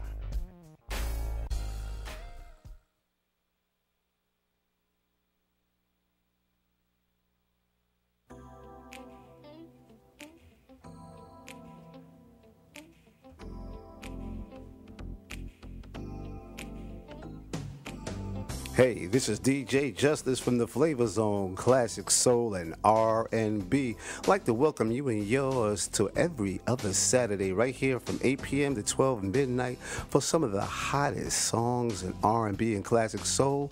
Let's cry a little, laugh a little, sing a little.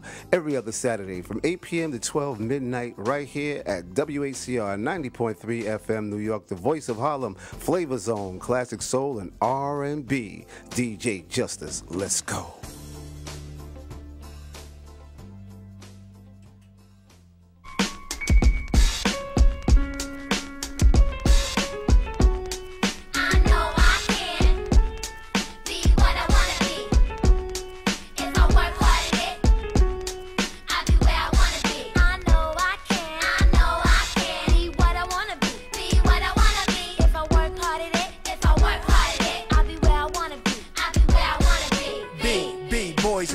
Listen up, you can be anything in the world, and God we trust. An architect, doctor, maybe an actress, but nothing comes easy, it takes much practice. Like, I met a woman who's becoming a star. She was very beautiful, leaving people in awe, singing songs Lena Horne, but the younger version. Hung with the wrong person, got her strung on that heroin, cocaine, sniffing up drugs, all in the nose. Could've died so young, now looks ugly and old. No fun, cause now when she reaches for hugs, people hold their breath, cause she smells of corrosion and death. Watch the company you keep and the crowd you bring, cause they came to do drugs and you came to sing. So if you're gonna be the best, I'ma tell you how. Put your hand in the air and take the vow. I know I can, be what I wanna be. If I work hard at it, I'll be where I wanna be.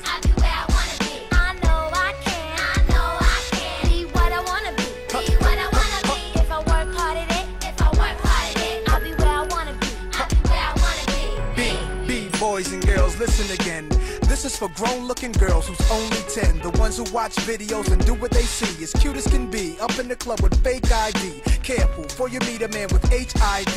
You can host a TV like Oprah Winfrey. Whatever you decide, be careful, some men be rapists. So act your age, don't pretend to be older than you are. Give yourself time to grow. You're thinking he can give you wealth, but so young boys, you can use a lot of help, you know. You're thinking life's all about smoking weed and ice. You don't wanna be my age and can't read and write, begging different women for a place to sleep at night. Smart boys turn them in and do whatever they wish. If you believe you can achieve, then say it like this: I know I can, be what I wanna be.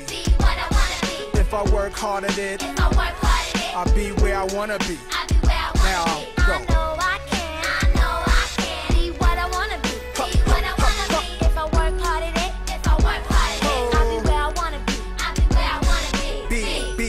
We came to this country, we were kings and queens, never porch monkeys. There was empires in Africa called Kush, Timbuktu, where every race came to get books to learn from black teachers who taught Greeks and Romans, Asian Arabs, and gave them gold. When gold was converted to money, it all changed. Money then became empowerment for Europeans. The Persian military invaded, they heard about the gold, the teachings, and everything sacred. Africa was almost robbed naked, slavery was money, so they began making slave ships. Egypt was the place that Alexander the Great went. He wasn't shocked that the mountains were black faces, shot up their nose to impose what basically still goes on today. You see, if the truth is told, the youth can grow. They'll learn to survive until they gain control. Nobody says you have to be gangsters, hoes. Read more, learn more, change the globe. Ghetto children, do your thing. Hold your head up, little man, you're a king. Young princess, when you get your wedding ring, your man is saying, she's my queen. I know I can, be what I wanna be. If I work hard at it, I'll be where I wanna be.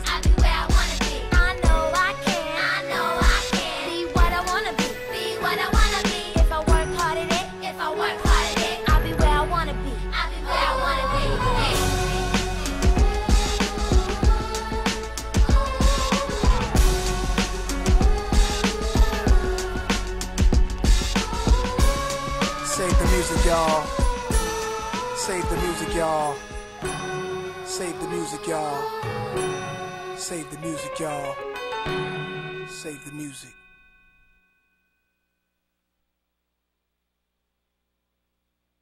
Whcr 90.3 FM, New York.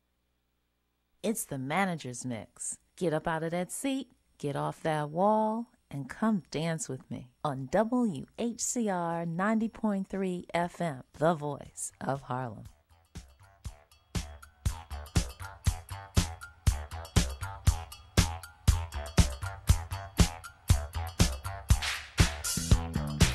Let's do it.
let's do it. If it takes all night.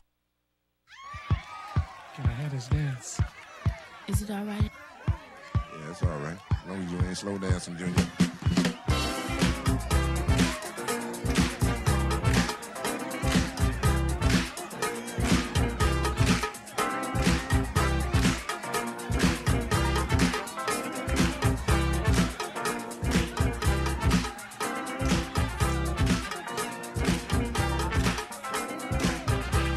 You're jamming to Manager's Mix. All my favorite tunes on WHCR 90.3 FM, New York.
Those of you who go out and stay out all night and have the next day, expect us to be home when you get there.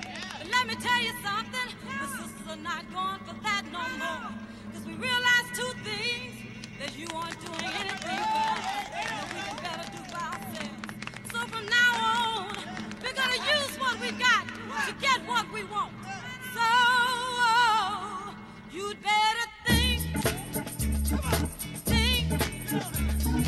There was a time when we had respect. That's the thing I never will forget. Now, baby, I got a life to live and a whole lot of love that I want to give. Yeah. But before I give it up, I gotta think.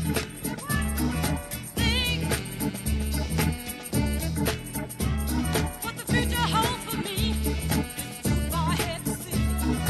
I don't need no heartache, I can't stand no misery. Let me think.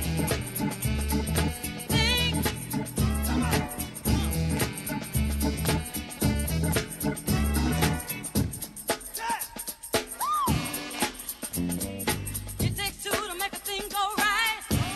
Come on. It takes two to make it out of sight.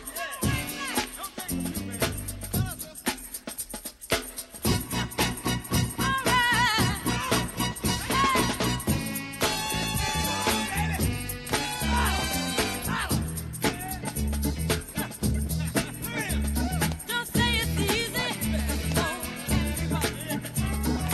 just plain living, sometimes it's kinda tough.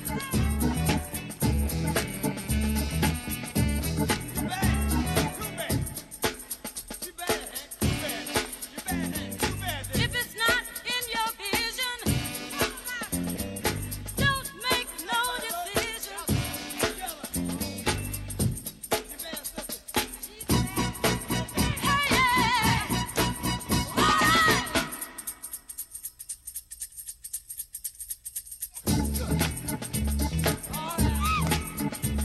Some land the cards on the table. When it comes to taking care of me, I know I'm able. You may not call it true, but I won't do nothing that you won't do. WHCR 90.3 FM, New York.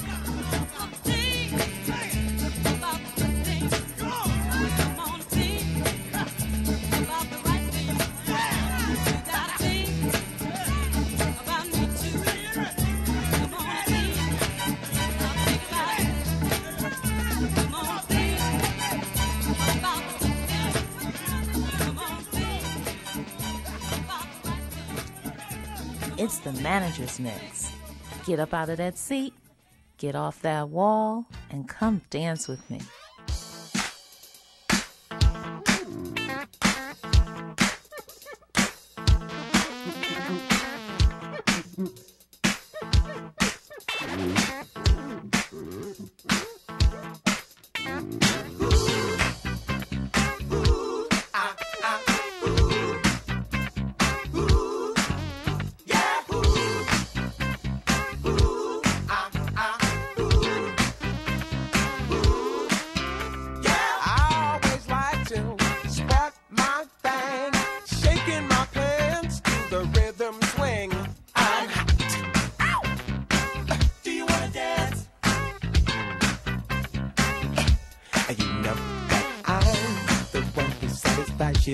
You know that I just can't do without you. When we get down, we always turn the place out. So shake your hands and we can clear our thing off. Feel with me, touch with me, let them see, yes with me.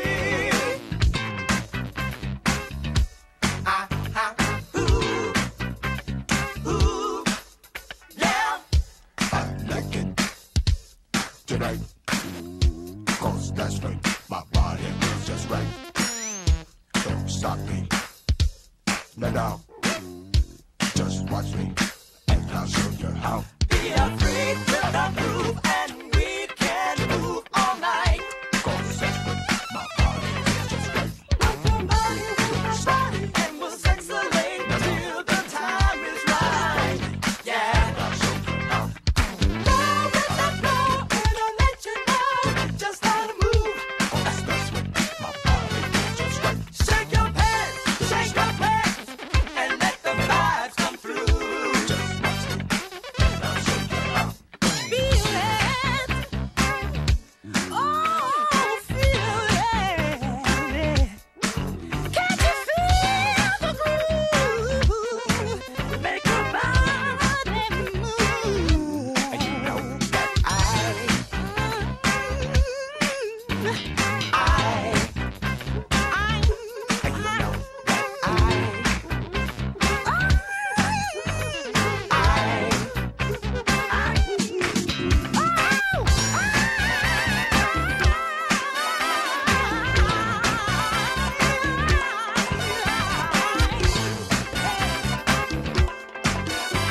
can't call it. All I know is I had to step up. Speed it up, cut the chase, go in for first place. Before the mother cats try to get ya.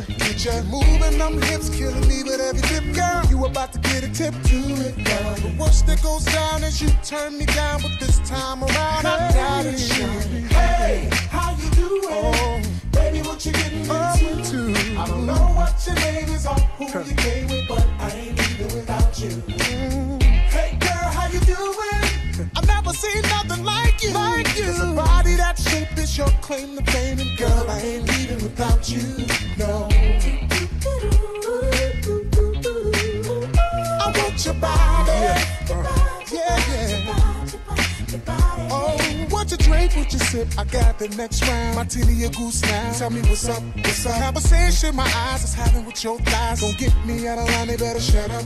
You're moving them hips, killing me with every tip, girl. You about to get a tip, do it now. The worst that goes down is you turn me down. You're feeling your boy now, so I doubt it, shorty. Hey, how you doing?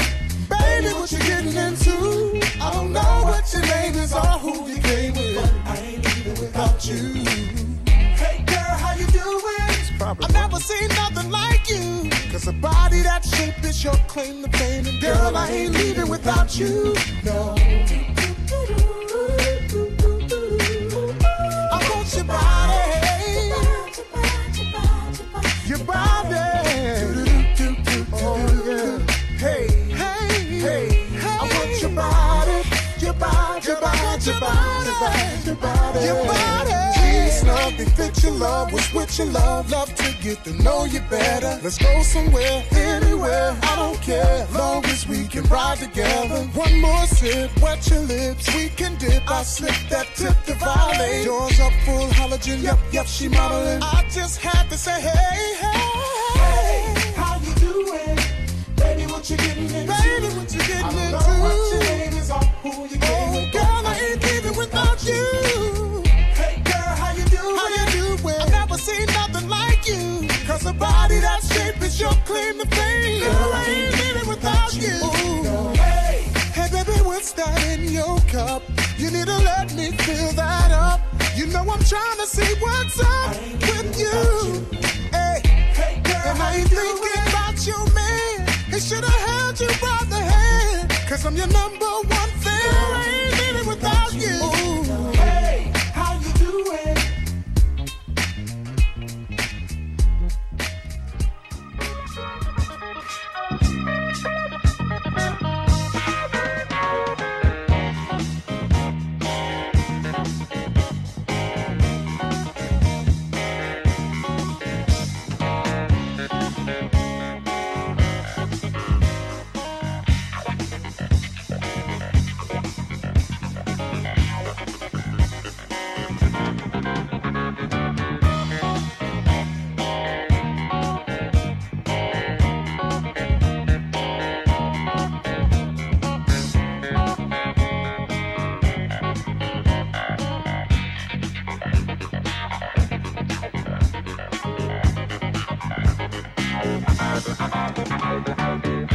It's the manager's mix.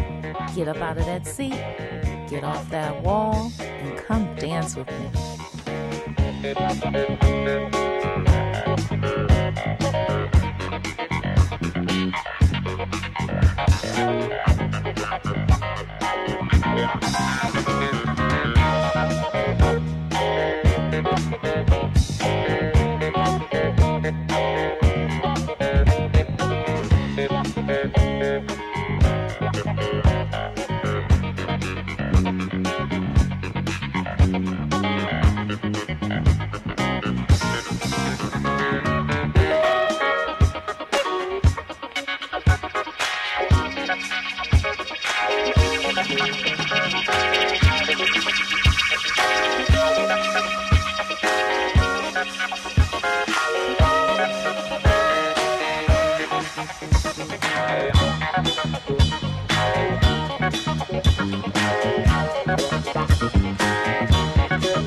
WHCR 90.3 FM, New York.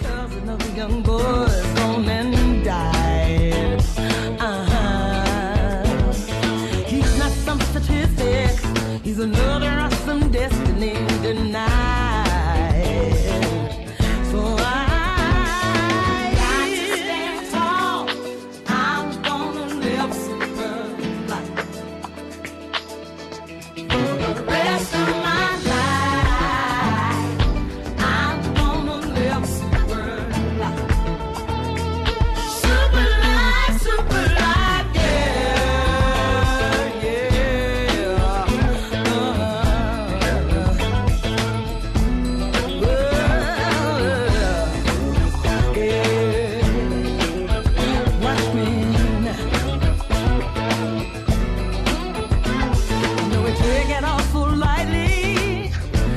did we get climatized?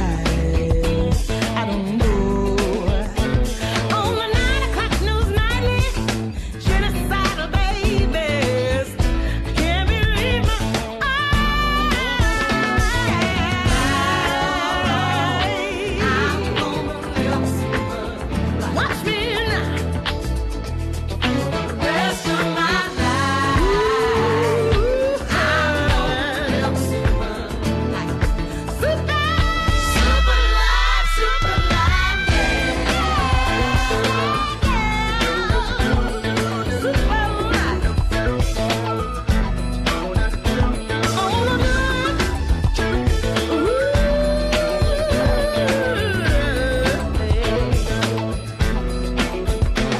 You know the right from one woman is gonna bring about hell to pay. Yes, it will. All we do together, come on, get with me, or get on out my way. I'm gonna live a super life. For the babies, I'm gonna live a super life. Yes, I will. For the babies, I'm gonna live a super life. Got to do something for the children. I'm gonna live a super life. For the babies, I'm gonna live a super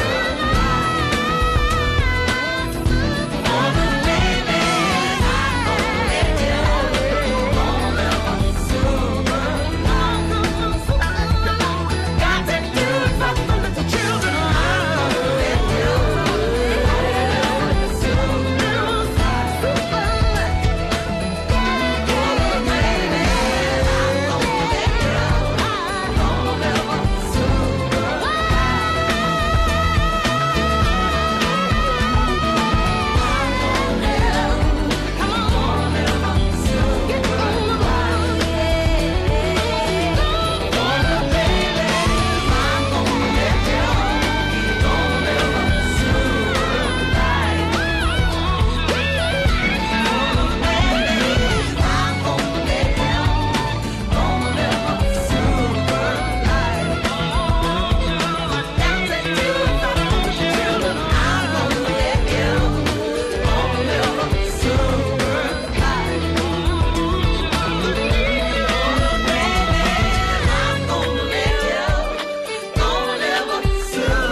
You're jamming to the Manager's Mix. All my favorite tunes. If you want it in the morning, just call my name. If you want it in the evening, just do the same. Let me suck it to you, suck it to you, suck it to you, suck it to you. The way a woman can. Let me give it to you, baby. Make you feel like a real. Give me, give me, give me. Give it to me, give it to me, give me, give me, give me. Give it to me, give it to me, give me, give me, give me. Give it to me, give it to me, give me, give me. Oh. If you want me to super freak it, slow my roll and teach ya. Peek, peek, peek, peek, peek, peek, peek, peek, peek, yeah. What you gonna do? Give me, give me, give me. Give it to me, give it to me, give me,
You want to do it again, huh? Yeah, let's go on with that. We gotta take you high.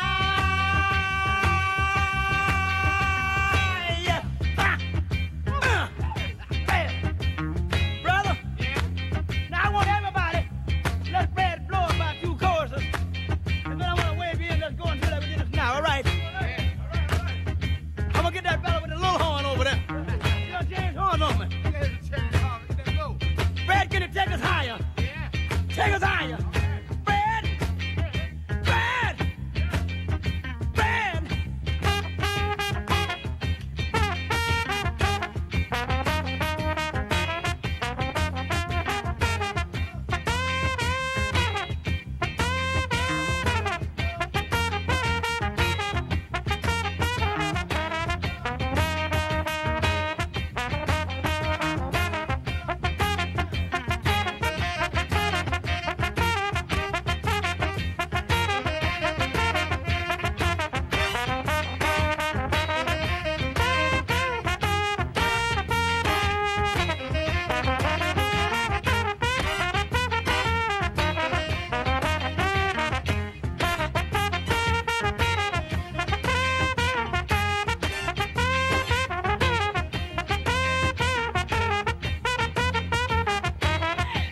Give me the name of all the band.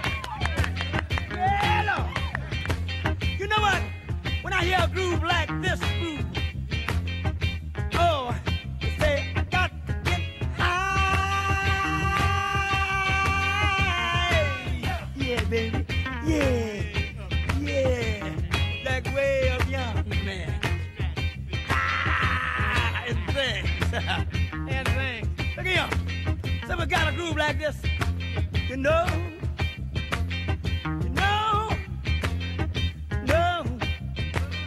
I need the grit, got the grit, wanna eat that, got the grit, get the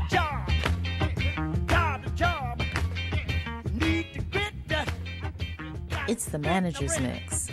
All my favorite tunes on WHCR 90.3 FM. The voice of Harlem. You know what? I feel so down. I need to get down. In order for me to get down, I got to get in D. In order for me to get down, I got to get in D. Need to get in D. Dog the D. Down D. Funky D. Stinking D. Down D.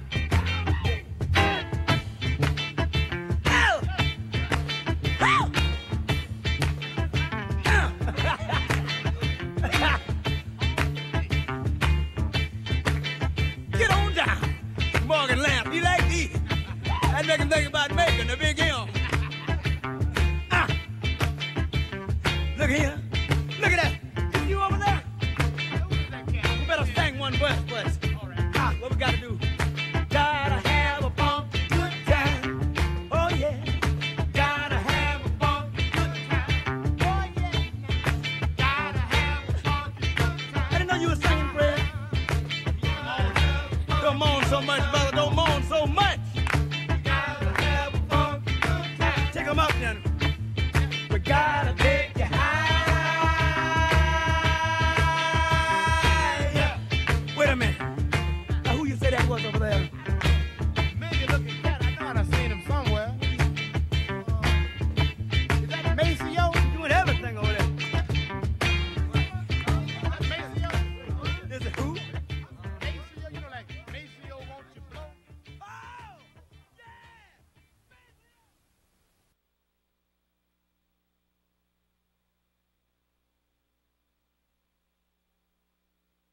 It's the Manager's Mix. Get up out of that seat, get off that wall, and come dance with me.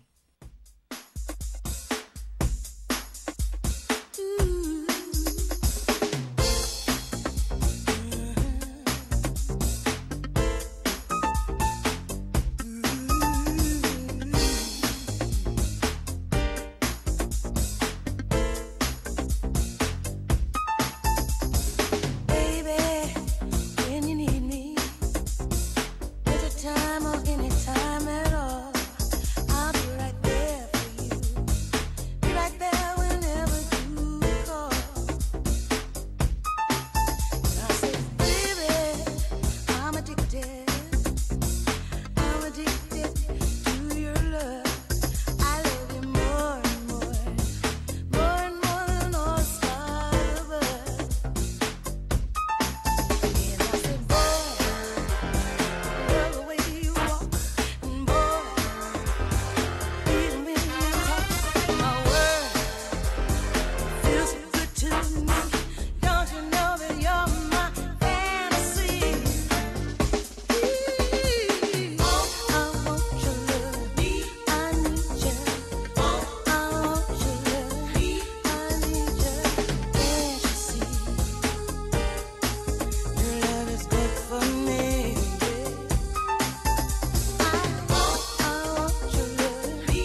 WHCR 90.3 FM, New York.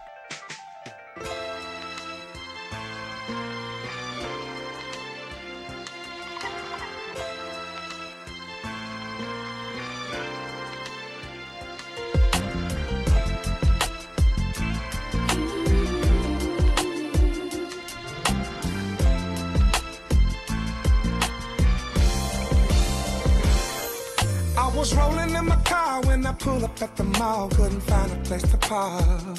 Threw my keys to the valet. Hand it for me. I was only there to hang, wasn't looking for a thing. I was just about to bounce. And then I saw Miss Lady. Then I said to myself,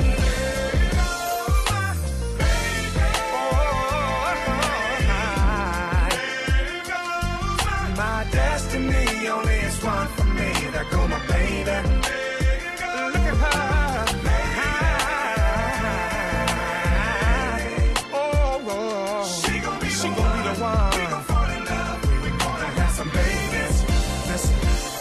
She was coming up the shoe store, pretty little thing. A couple of bags in her hand, right in front of Macy's. That's where all the pretty girls hang. Then I saw her at the food court, sipping lemonade, conversating on her cell phone, looking so amazing. And I said to myself, there she goes, there she goes, there she goes, yeah. Oh, well, well, well. Destiny only is one for me. There go my baby, there go my lady.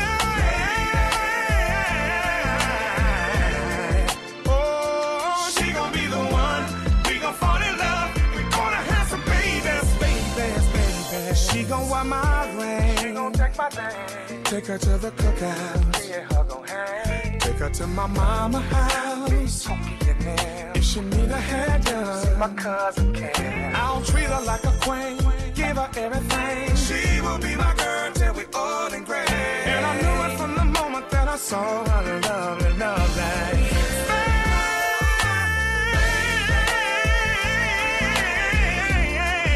Yes, I did. Oh, my destiny, only one for me. There she go.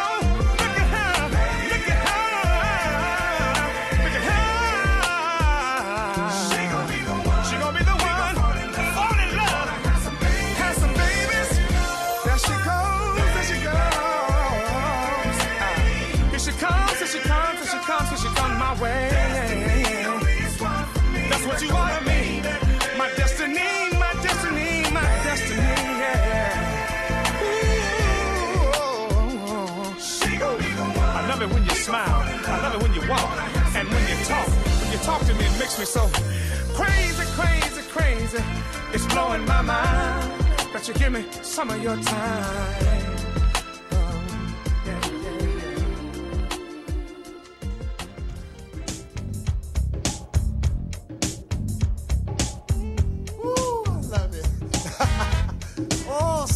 Somebody just, somebody just bless it. Tell me why is it so hard to find a way to come together with peace of heart and mind, and no one can deny we can't survive in this world alone. Hatred and war, how we made it so far, only heaven knows. Oh, we've got to keep on pushing love. Yeah, we've got to keep on pushing love. Yeah, if we keep on pushing love, we can't go wrong. No, no, no, no.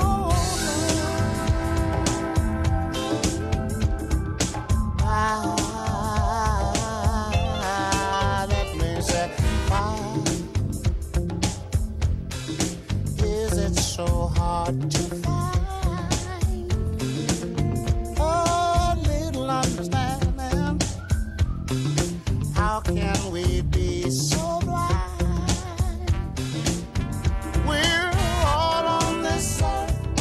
whatever it's worth by God's design.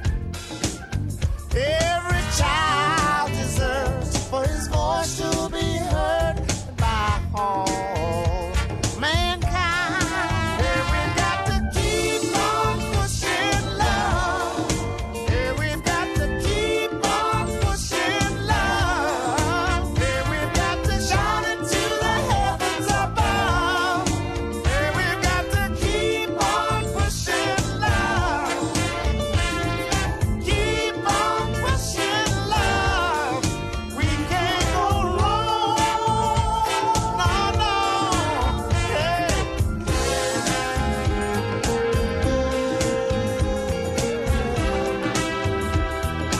Keep on pushing.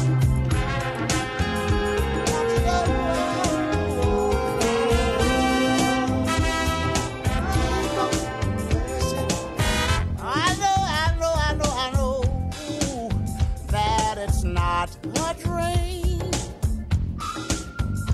Oh, we can live together if we just believe in the good of each other, respect one another, we'll all survive. We'll weather the storm, a new day will dawn, sun is gonna shine. Hey, we've got to keep on pushing love. Hey, we've got to keep on pushing love. Hey, we've got to shout it to the heavens above. Hey, we've got to keep on pushing love. Hey, we've got to keep on pushing love. Keep on pushing love. Keep on pushing love to the heavens above.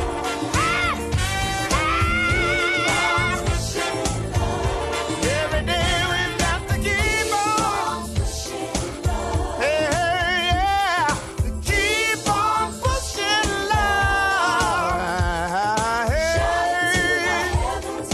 Hey, hey, yeah, I'm gonna keep on pushing love. The sun is gonna shine. Keep on pushing love. Hey, hey, hey. Keep on pushing love. Don't you know we got to keep on pushing love? We can't go wrong. We can't go wrong. We can't go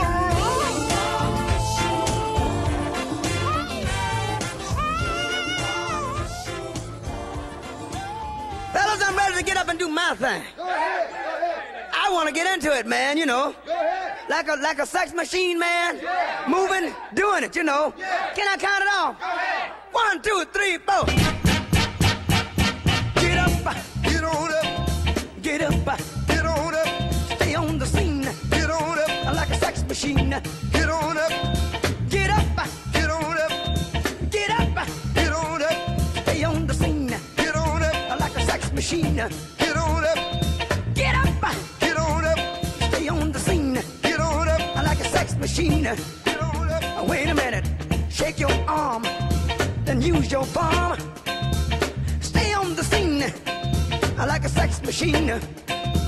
You got to have the feeling, sure you're born. Get it together, right on, right on. Get up, get on up, get up, get on up, get up, get on up.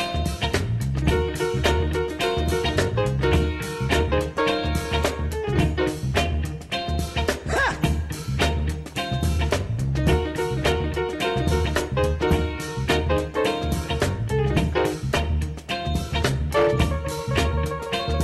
Get up, get on up, get up, get on up, get up, get on up, get up, get on up. You said you got, you said the feeling, you got to get, you give me fever and a cold sweat. The way I like it is the way it is. I got mine, Don't worry about his. Get up, get on up. Stay on the scene. Get on up. Like a sex machine. Get on up. Get up, get on up. Get up, get on up. Bobby, should I take him to the bridge? Go ahead. Take him on to the bridge. Take him to the bridge. Can I take him to the bridge? Yeah. Take him to the bridge. Yeah. Hit me now. Come on. Stay on the scene like a sex machine. The way I like it is the way it is. I got mine. Dig it. He got his. Stay on the scene like a loving machine. Stay on the scene like a loving machine. Stay on the scene. I want to count it off one more time, yeah. Go ahead. You want to hit it like it did on the top, fellas? Hit it like it did on the top. Hit it now. Get on up. Get on up. Get up. Get on up. Get up. Get on up. Get on up. Get on up. Stay on the scene. Get on up. Like a loving machine. Get on up. Get up. Get on up. Taste. Get on up. A piano. Get on up. Taste. Get on up. A piano. Get on up.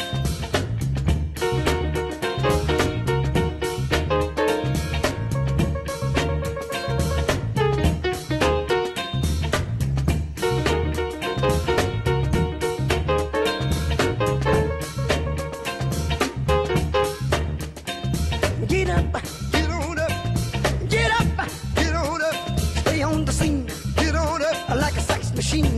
Get on up, you got to have the feeling. Get on up, sure as you're born. Get on up, get it together.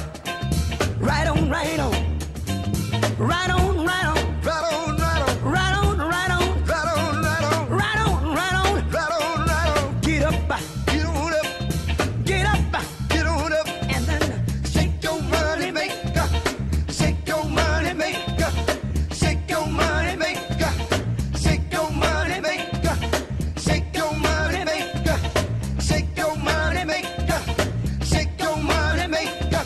Get up, get on up, get up, get on up, get up, get on up, get up, get on up, get up, get on up.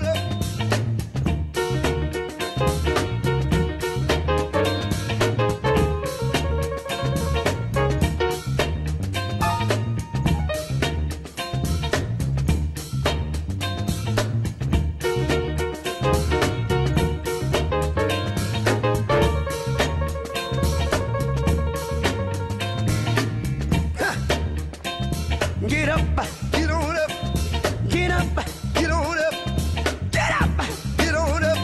Can we hit it like we did one more time from the top? Can we hit it like that one more time? One more time. Let's hit it and quit. Go ahead. Can we hit it and quit? Yeah. Can we hit it and quit? Yeah. Can we hit it and quit? Yeah. Hit it. It's the manager's mix. Get up out of that seat, get off that wall, and come dance with me on WHCR 90.3 FM, the voice of Harlem. Let's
Peace of mind on the floor. Take a little time.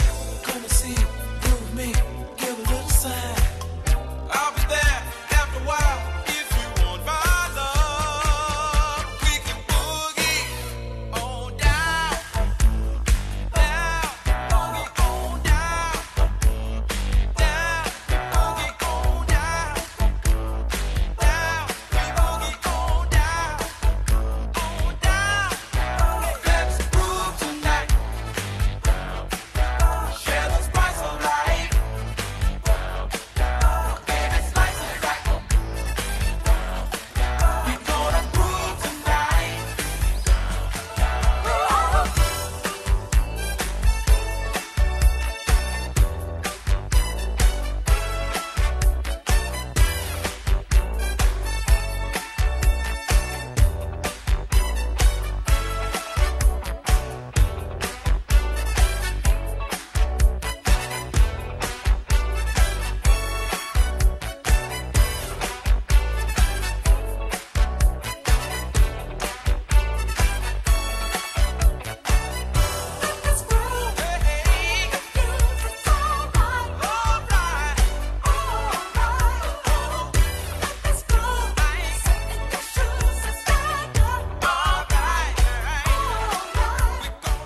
WHCR 90.3 FM, New York.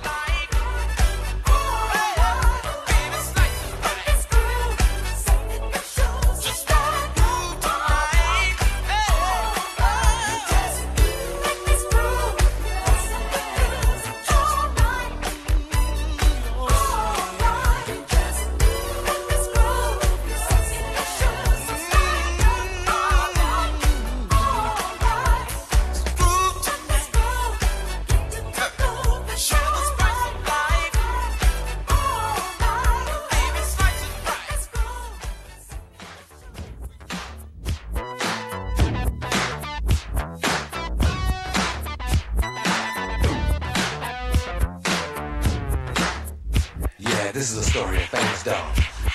But the dog that chases its tail will be busy. These are clapping dogs, rhythmic dogs, harmonic dogs, house dogs, street dogs, dogs of the world unite, dancing dogs. Yeah, counting dogs, funky dogs. Nasty dogs.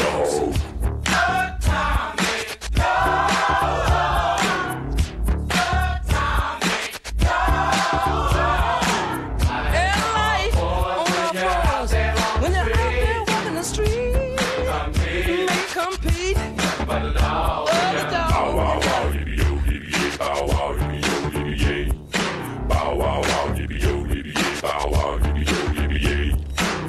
Untied dog in a telematic society ain't your average. Why must I feel like that? Why must I chase the cat? The dog in me. Why must I feel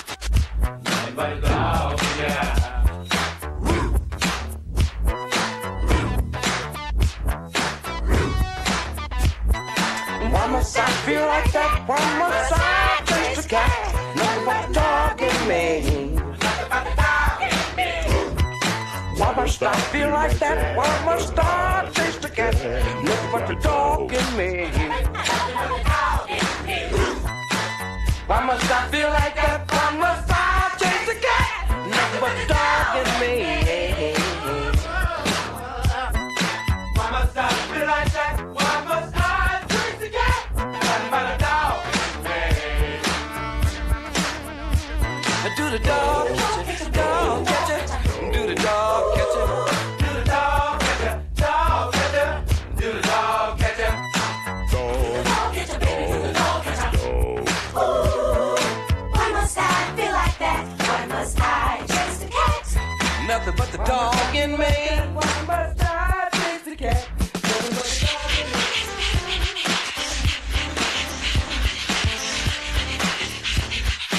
Wow, wow, wow, yippee, yo, yippee,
You're jamming to the Manager's Mix.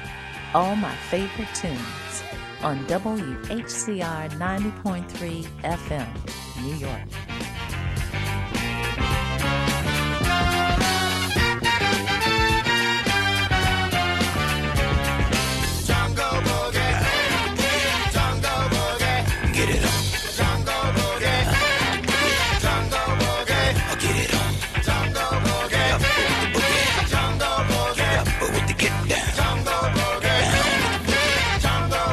Shake it around.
Feel the funk, y'all. Let it flow.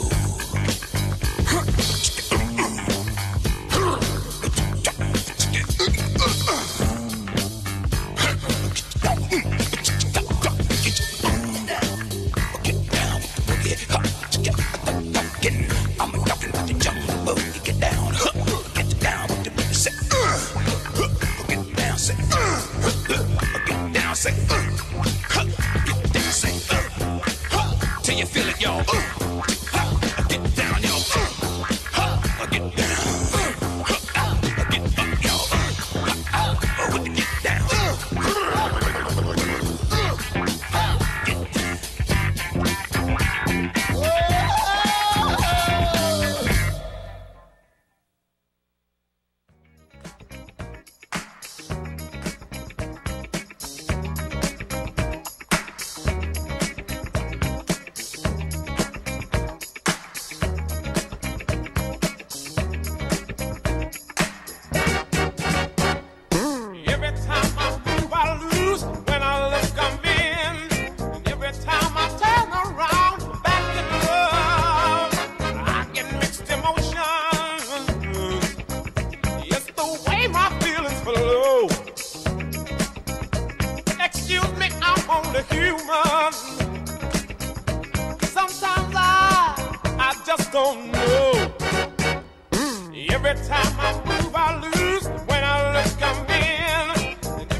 don't ever want it to end.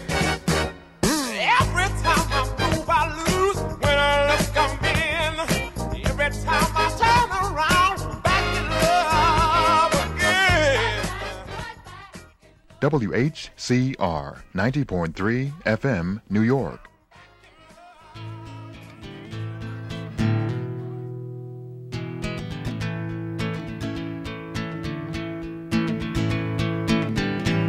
El señor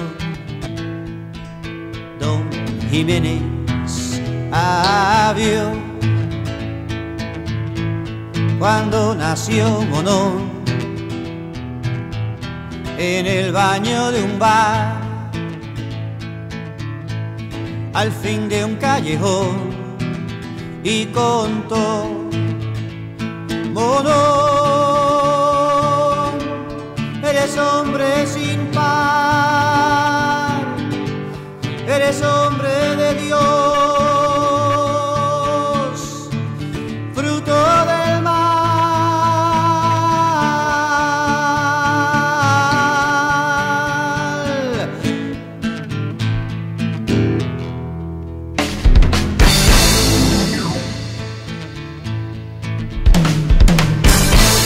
El ladrón que cruza los mares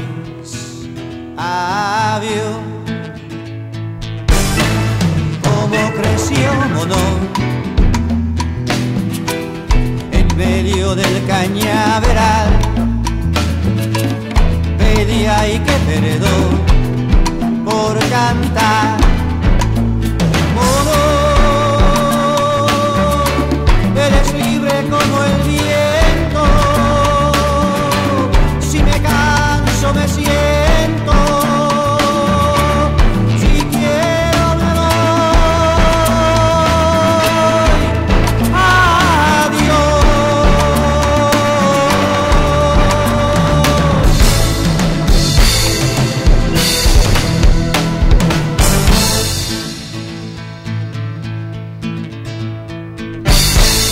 Señor que dijo ser tesorero agarró al pobre de Monón, le dijo que era su deber, lo puso en un avión y gritó: Monón, eres hombre del destino.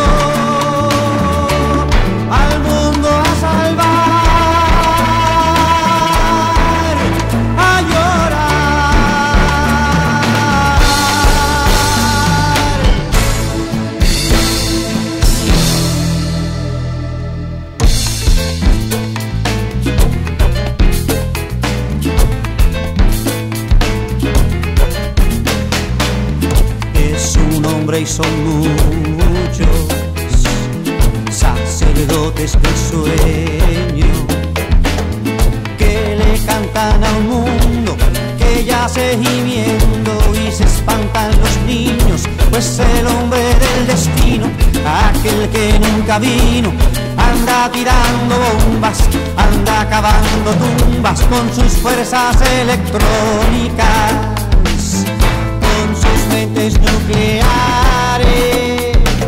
Cavan un pozo en Lares, sueltan bombas en Vietnam, tiran bombas en Nigeria, cavan tumbas en Siberia, y los niños espantados y los hombres moribundos sufriendo en silencio, y el indio de los Andes y el indio de Hidalgo esperando por algo, pues el hombre del destino, aquel que nunca vino, camina con la ciencia, y un joven en penitencia grita indignado: fuego, fuego, fuego, fuego, el mundo está en llamas. Fuego, fuego, los yanquis quieren fuego. Fuego, fuego, los yanquis quieren fuego. Fuego, fuego, los yanquis quieren fuego. Fuego, fuego, los yanquis quieren fuego. Fuego, fuego, los yanquis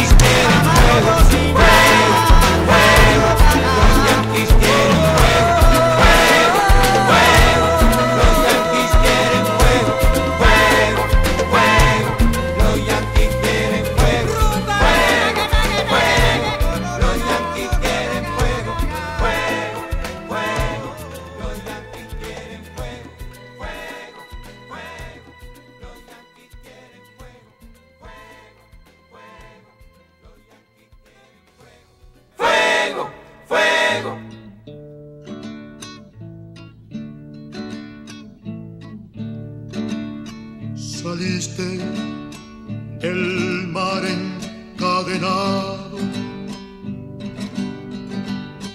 culpando a los que te mataron. Tu grito se escucha siempre, grito revolucionario. Tu grito se escucha siempre, Alberto Lover, hermano.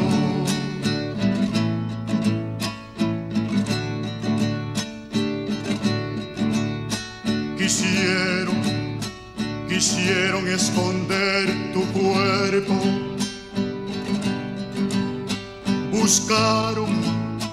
buscaron ahogar tu grito. Tu grito se escucha siempre, culpando. Tu grito se escucha siempre, Alberto Lover, hermano.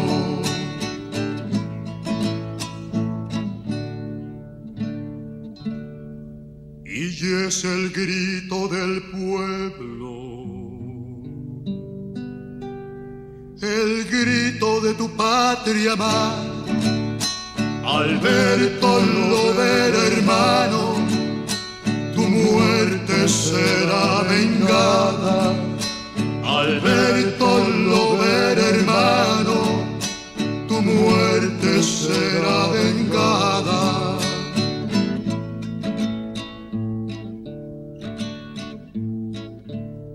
De la pierna no cojeabas,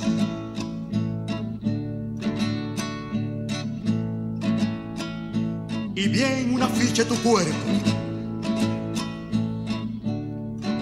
que lo trajeron los peces rescatándolo del agua.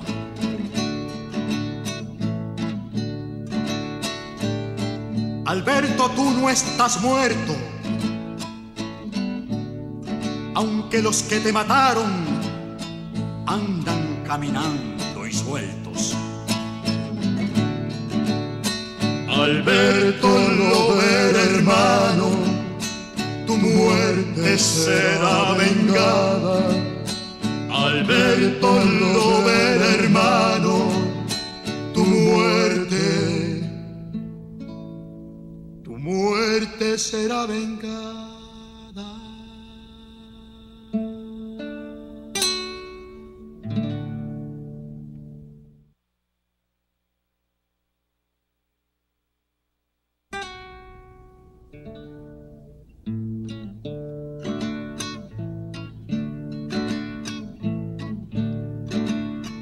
Saliste del mar encadenado,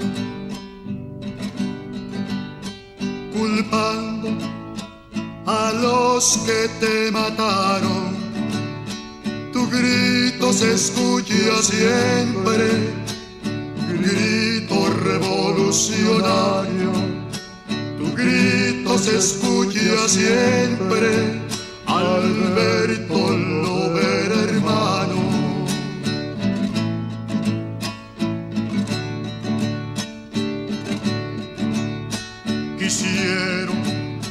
Quisieron esconder tu cuerpo,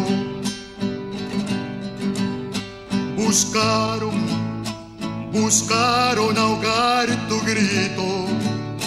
Tu grito se escucha siempre, culpando. Tu grito se escucha siempre, Alberto Lover, hermano.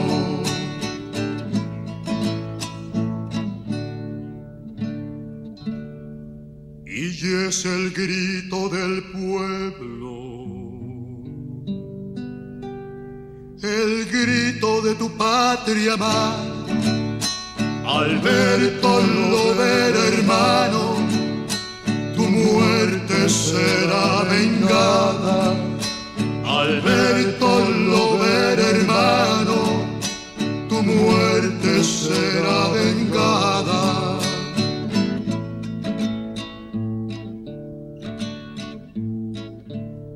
De la pierna no cojeabas,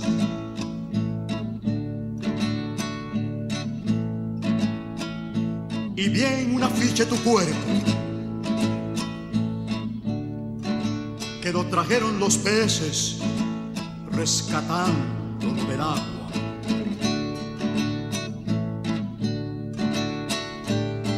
Alberto, tú no estás muerto, aunque los que te mataron andan caminando y sueltos. Alberto Lovera, hermano, tu muerte será vengada. Alberto Lovera, hermano, tu muerte será vengada.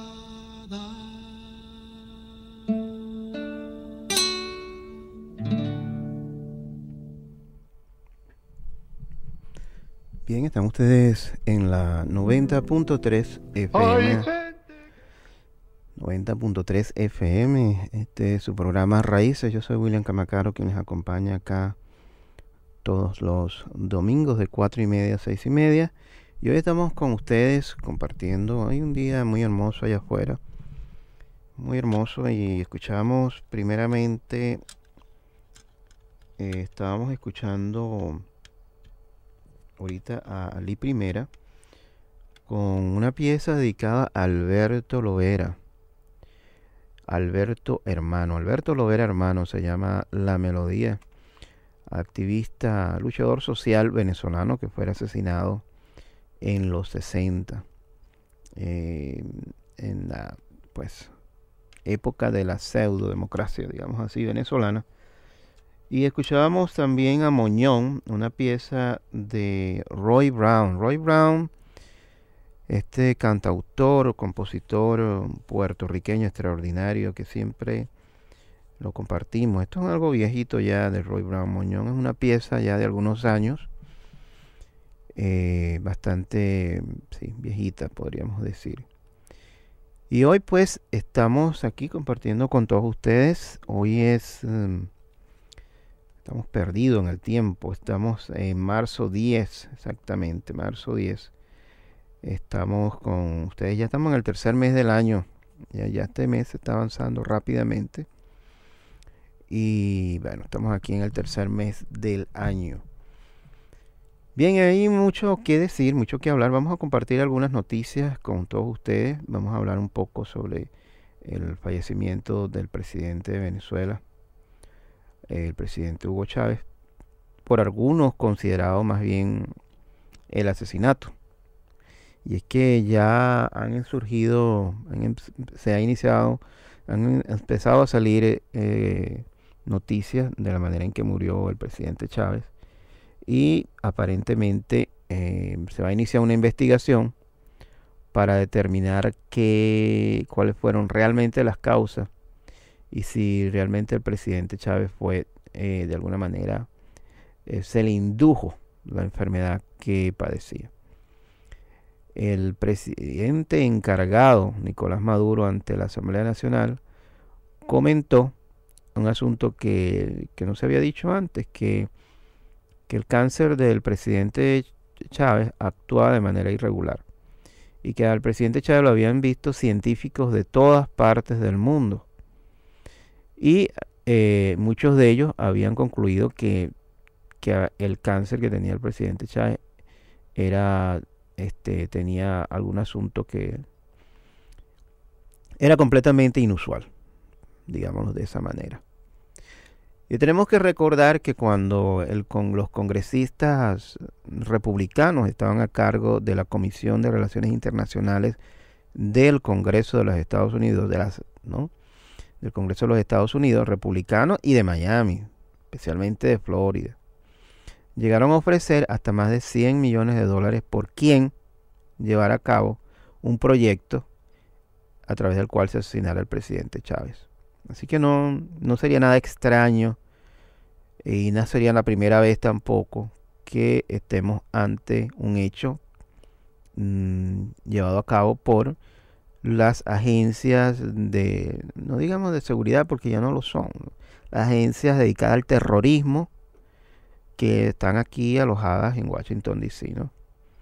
que llevan a cabo actos de terrorismo en Irak, en Afganistán, en Palestina, en todas partes del mundo, ¿no?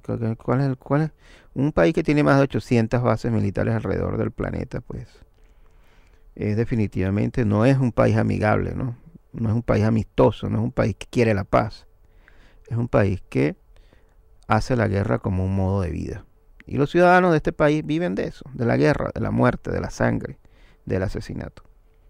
Y hay quienes pues se jactan de eso y se sienten felices, como estos individuos que salieron a celebrar la muerte del presidente Chávez en Florida. Salieron a celebrar la muerte, ¿no? Contrario a eso, hay gente que ha salido a celebrar la vida, pues, y celebrar el legado histórico, porque sí hay todo un proceso interesantísimo, un legado histórico de independencia que ha dejado atrás el presidente Chávez. Y como han dicho muchos en todas partes, en Venezuela, en todos lados, Chávez no murió, se multiplicó. Así lo han dicho. Y por ello es que su féretro, después de más de 3 días, las colas son interminables. Más de 3 millones de personas han ido a darle la despedida. Y más de 55 países mandaron delegados, presidentes, primeros ministros, incluso hasta un rey de estos, un príncipe de estos príncipes. Por cierto, bueno, mal, ¿no? Lo abuchearon. El príncipe español fue abucheado cuando salió, cuando estuvo en Venezuela.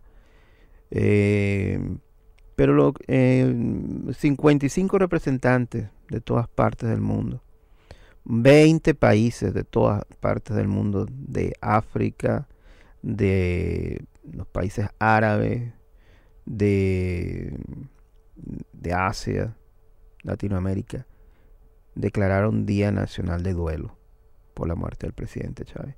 Eso es significativo. Es significativo. El único país que ante la muerte de Chávez se mantiene inmune, ¿no? No dice absolutamente nada.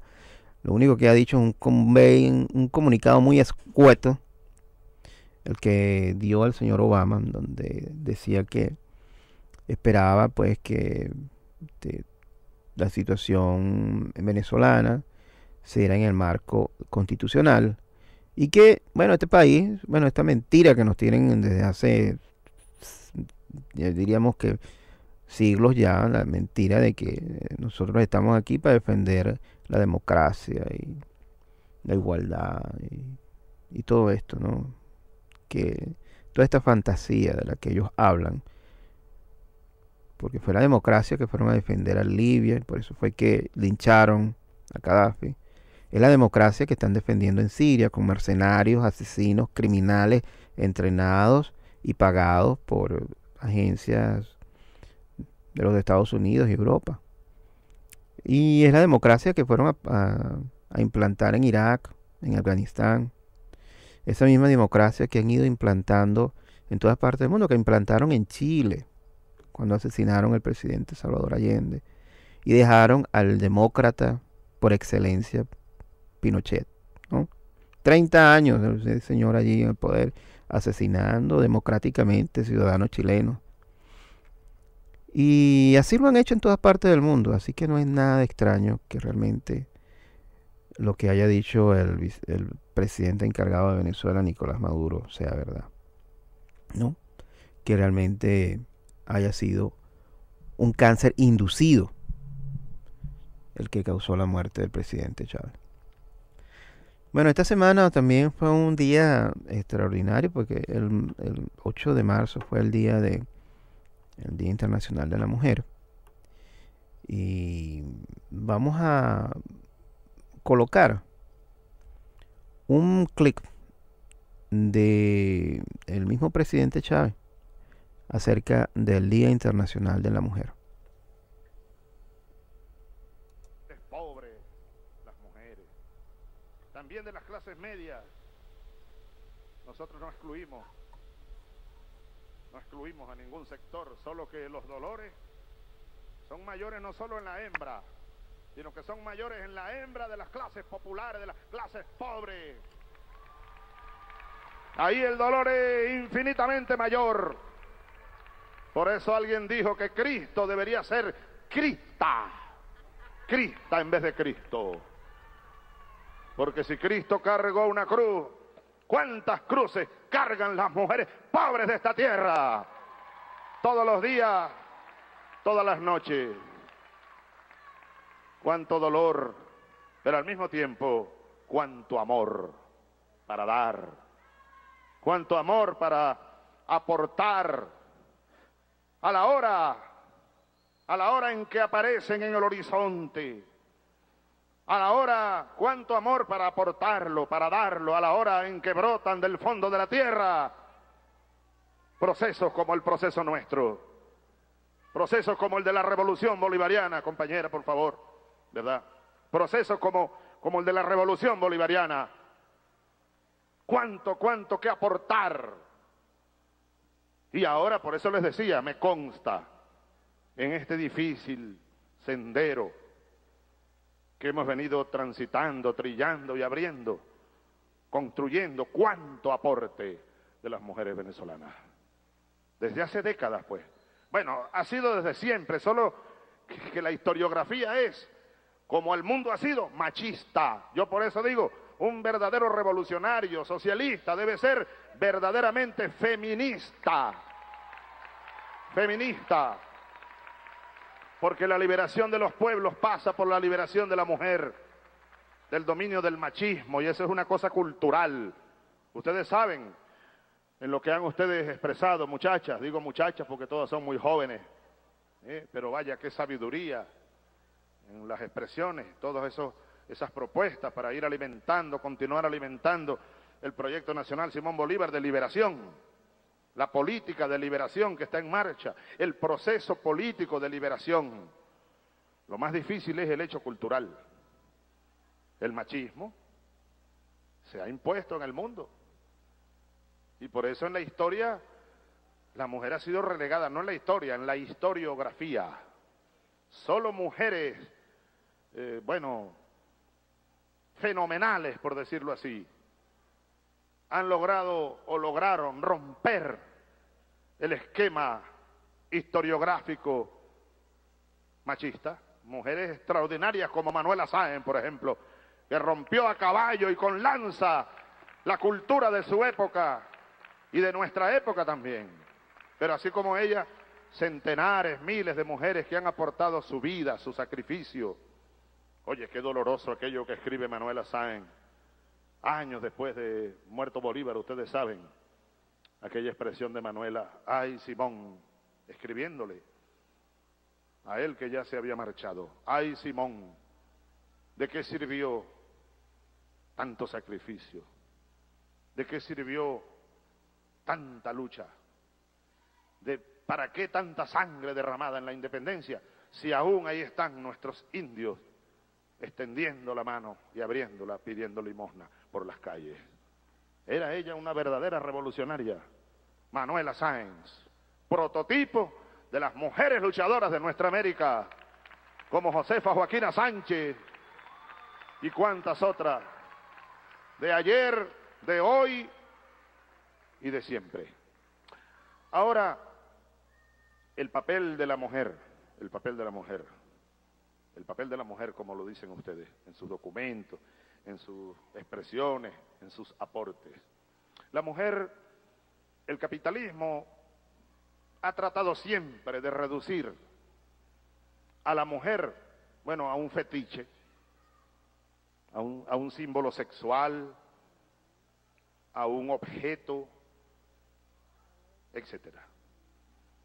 Bueno, hace poco, ustedes saben, la burguesía venezolana, una burguesía, de las más radicales de la derecha y de la extrema derecha capitalista, yo creo que ofendieron a la mujer venezolana con aquel acto por allá al que le pusieron el pantaletazo. Imagínate tú qué cosa tan burda, ¿verdad?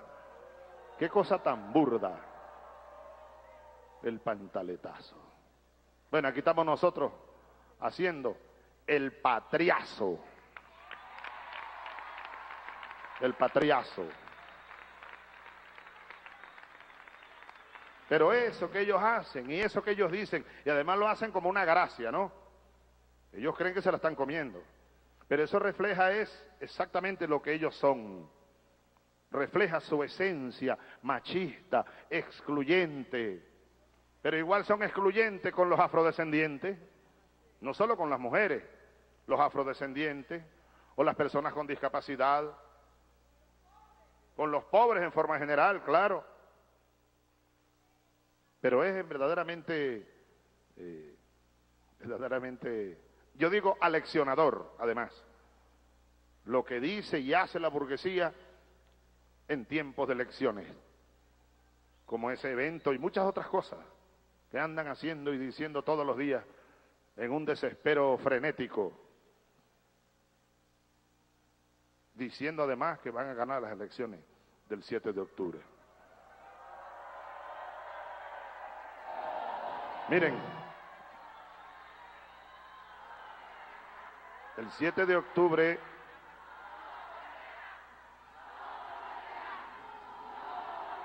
compañeras, el 7 de octubre tenemos nosotros una cita. Es una cita con la historia. Es una cita con nosotros. Con cada una de ustedes, con cada uno de nosotros. Es una cita con el pasado. Es una cita con nuestros mártires. Es una cita con el hoy. Y es una cita con nuestros hijos, con nuestras hijas, una cita con el mañana.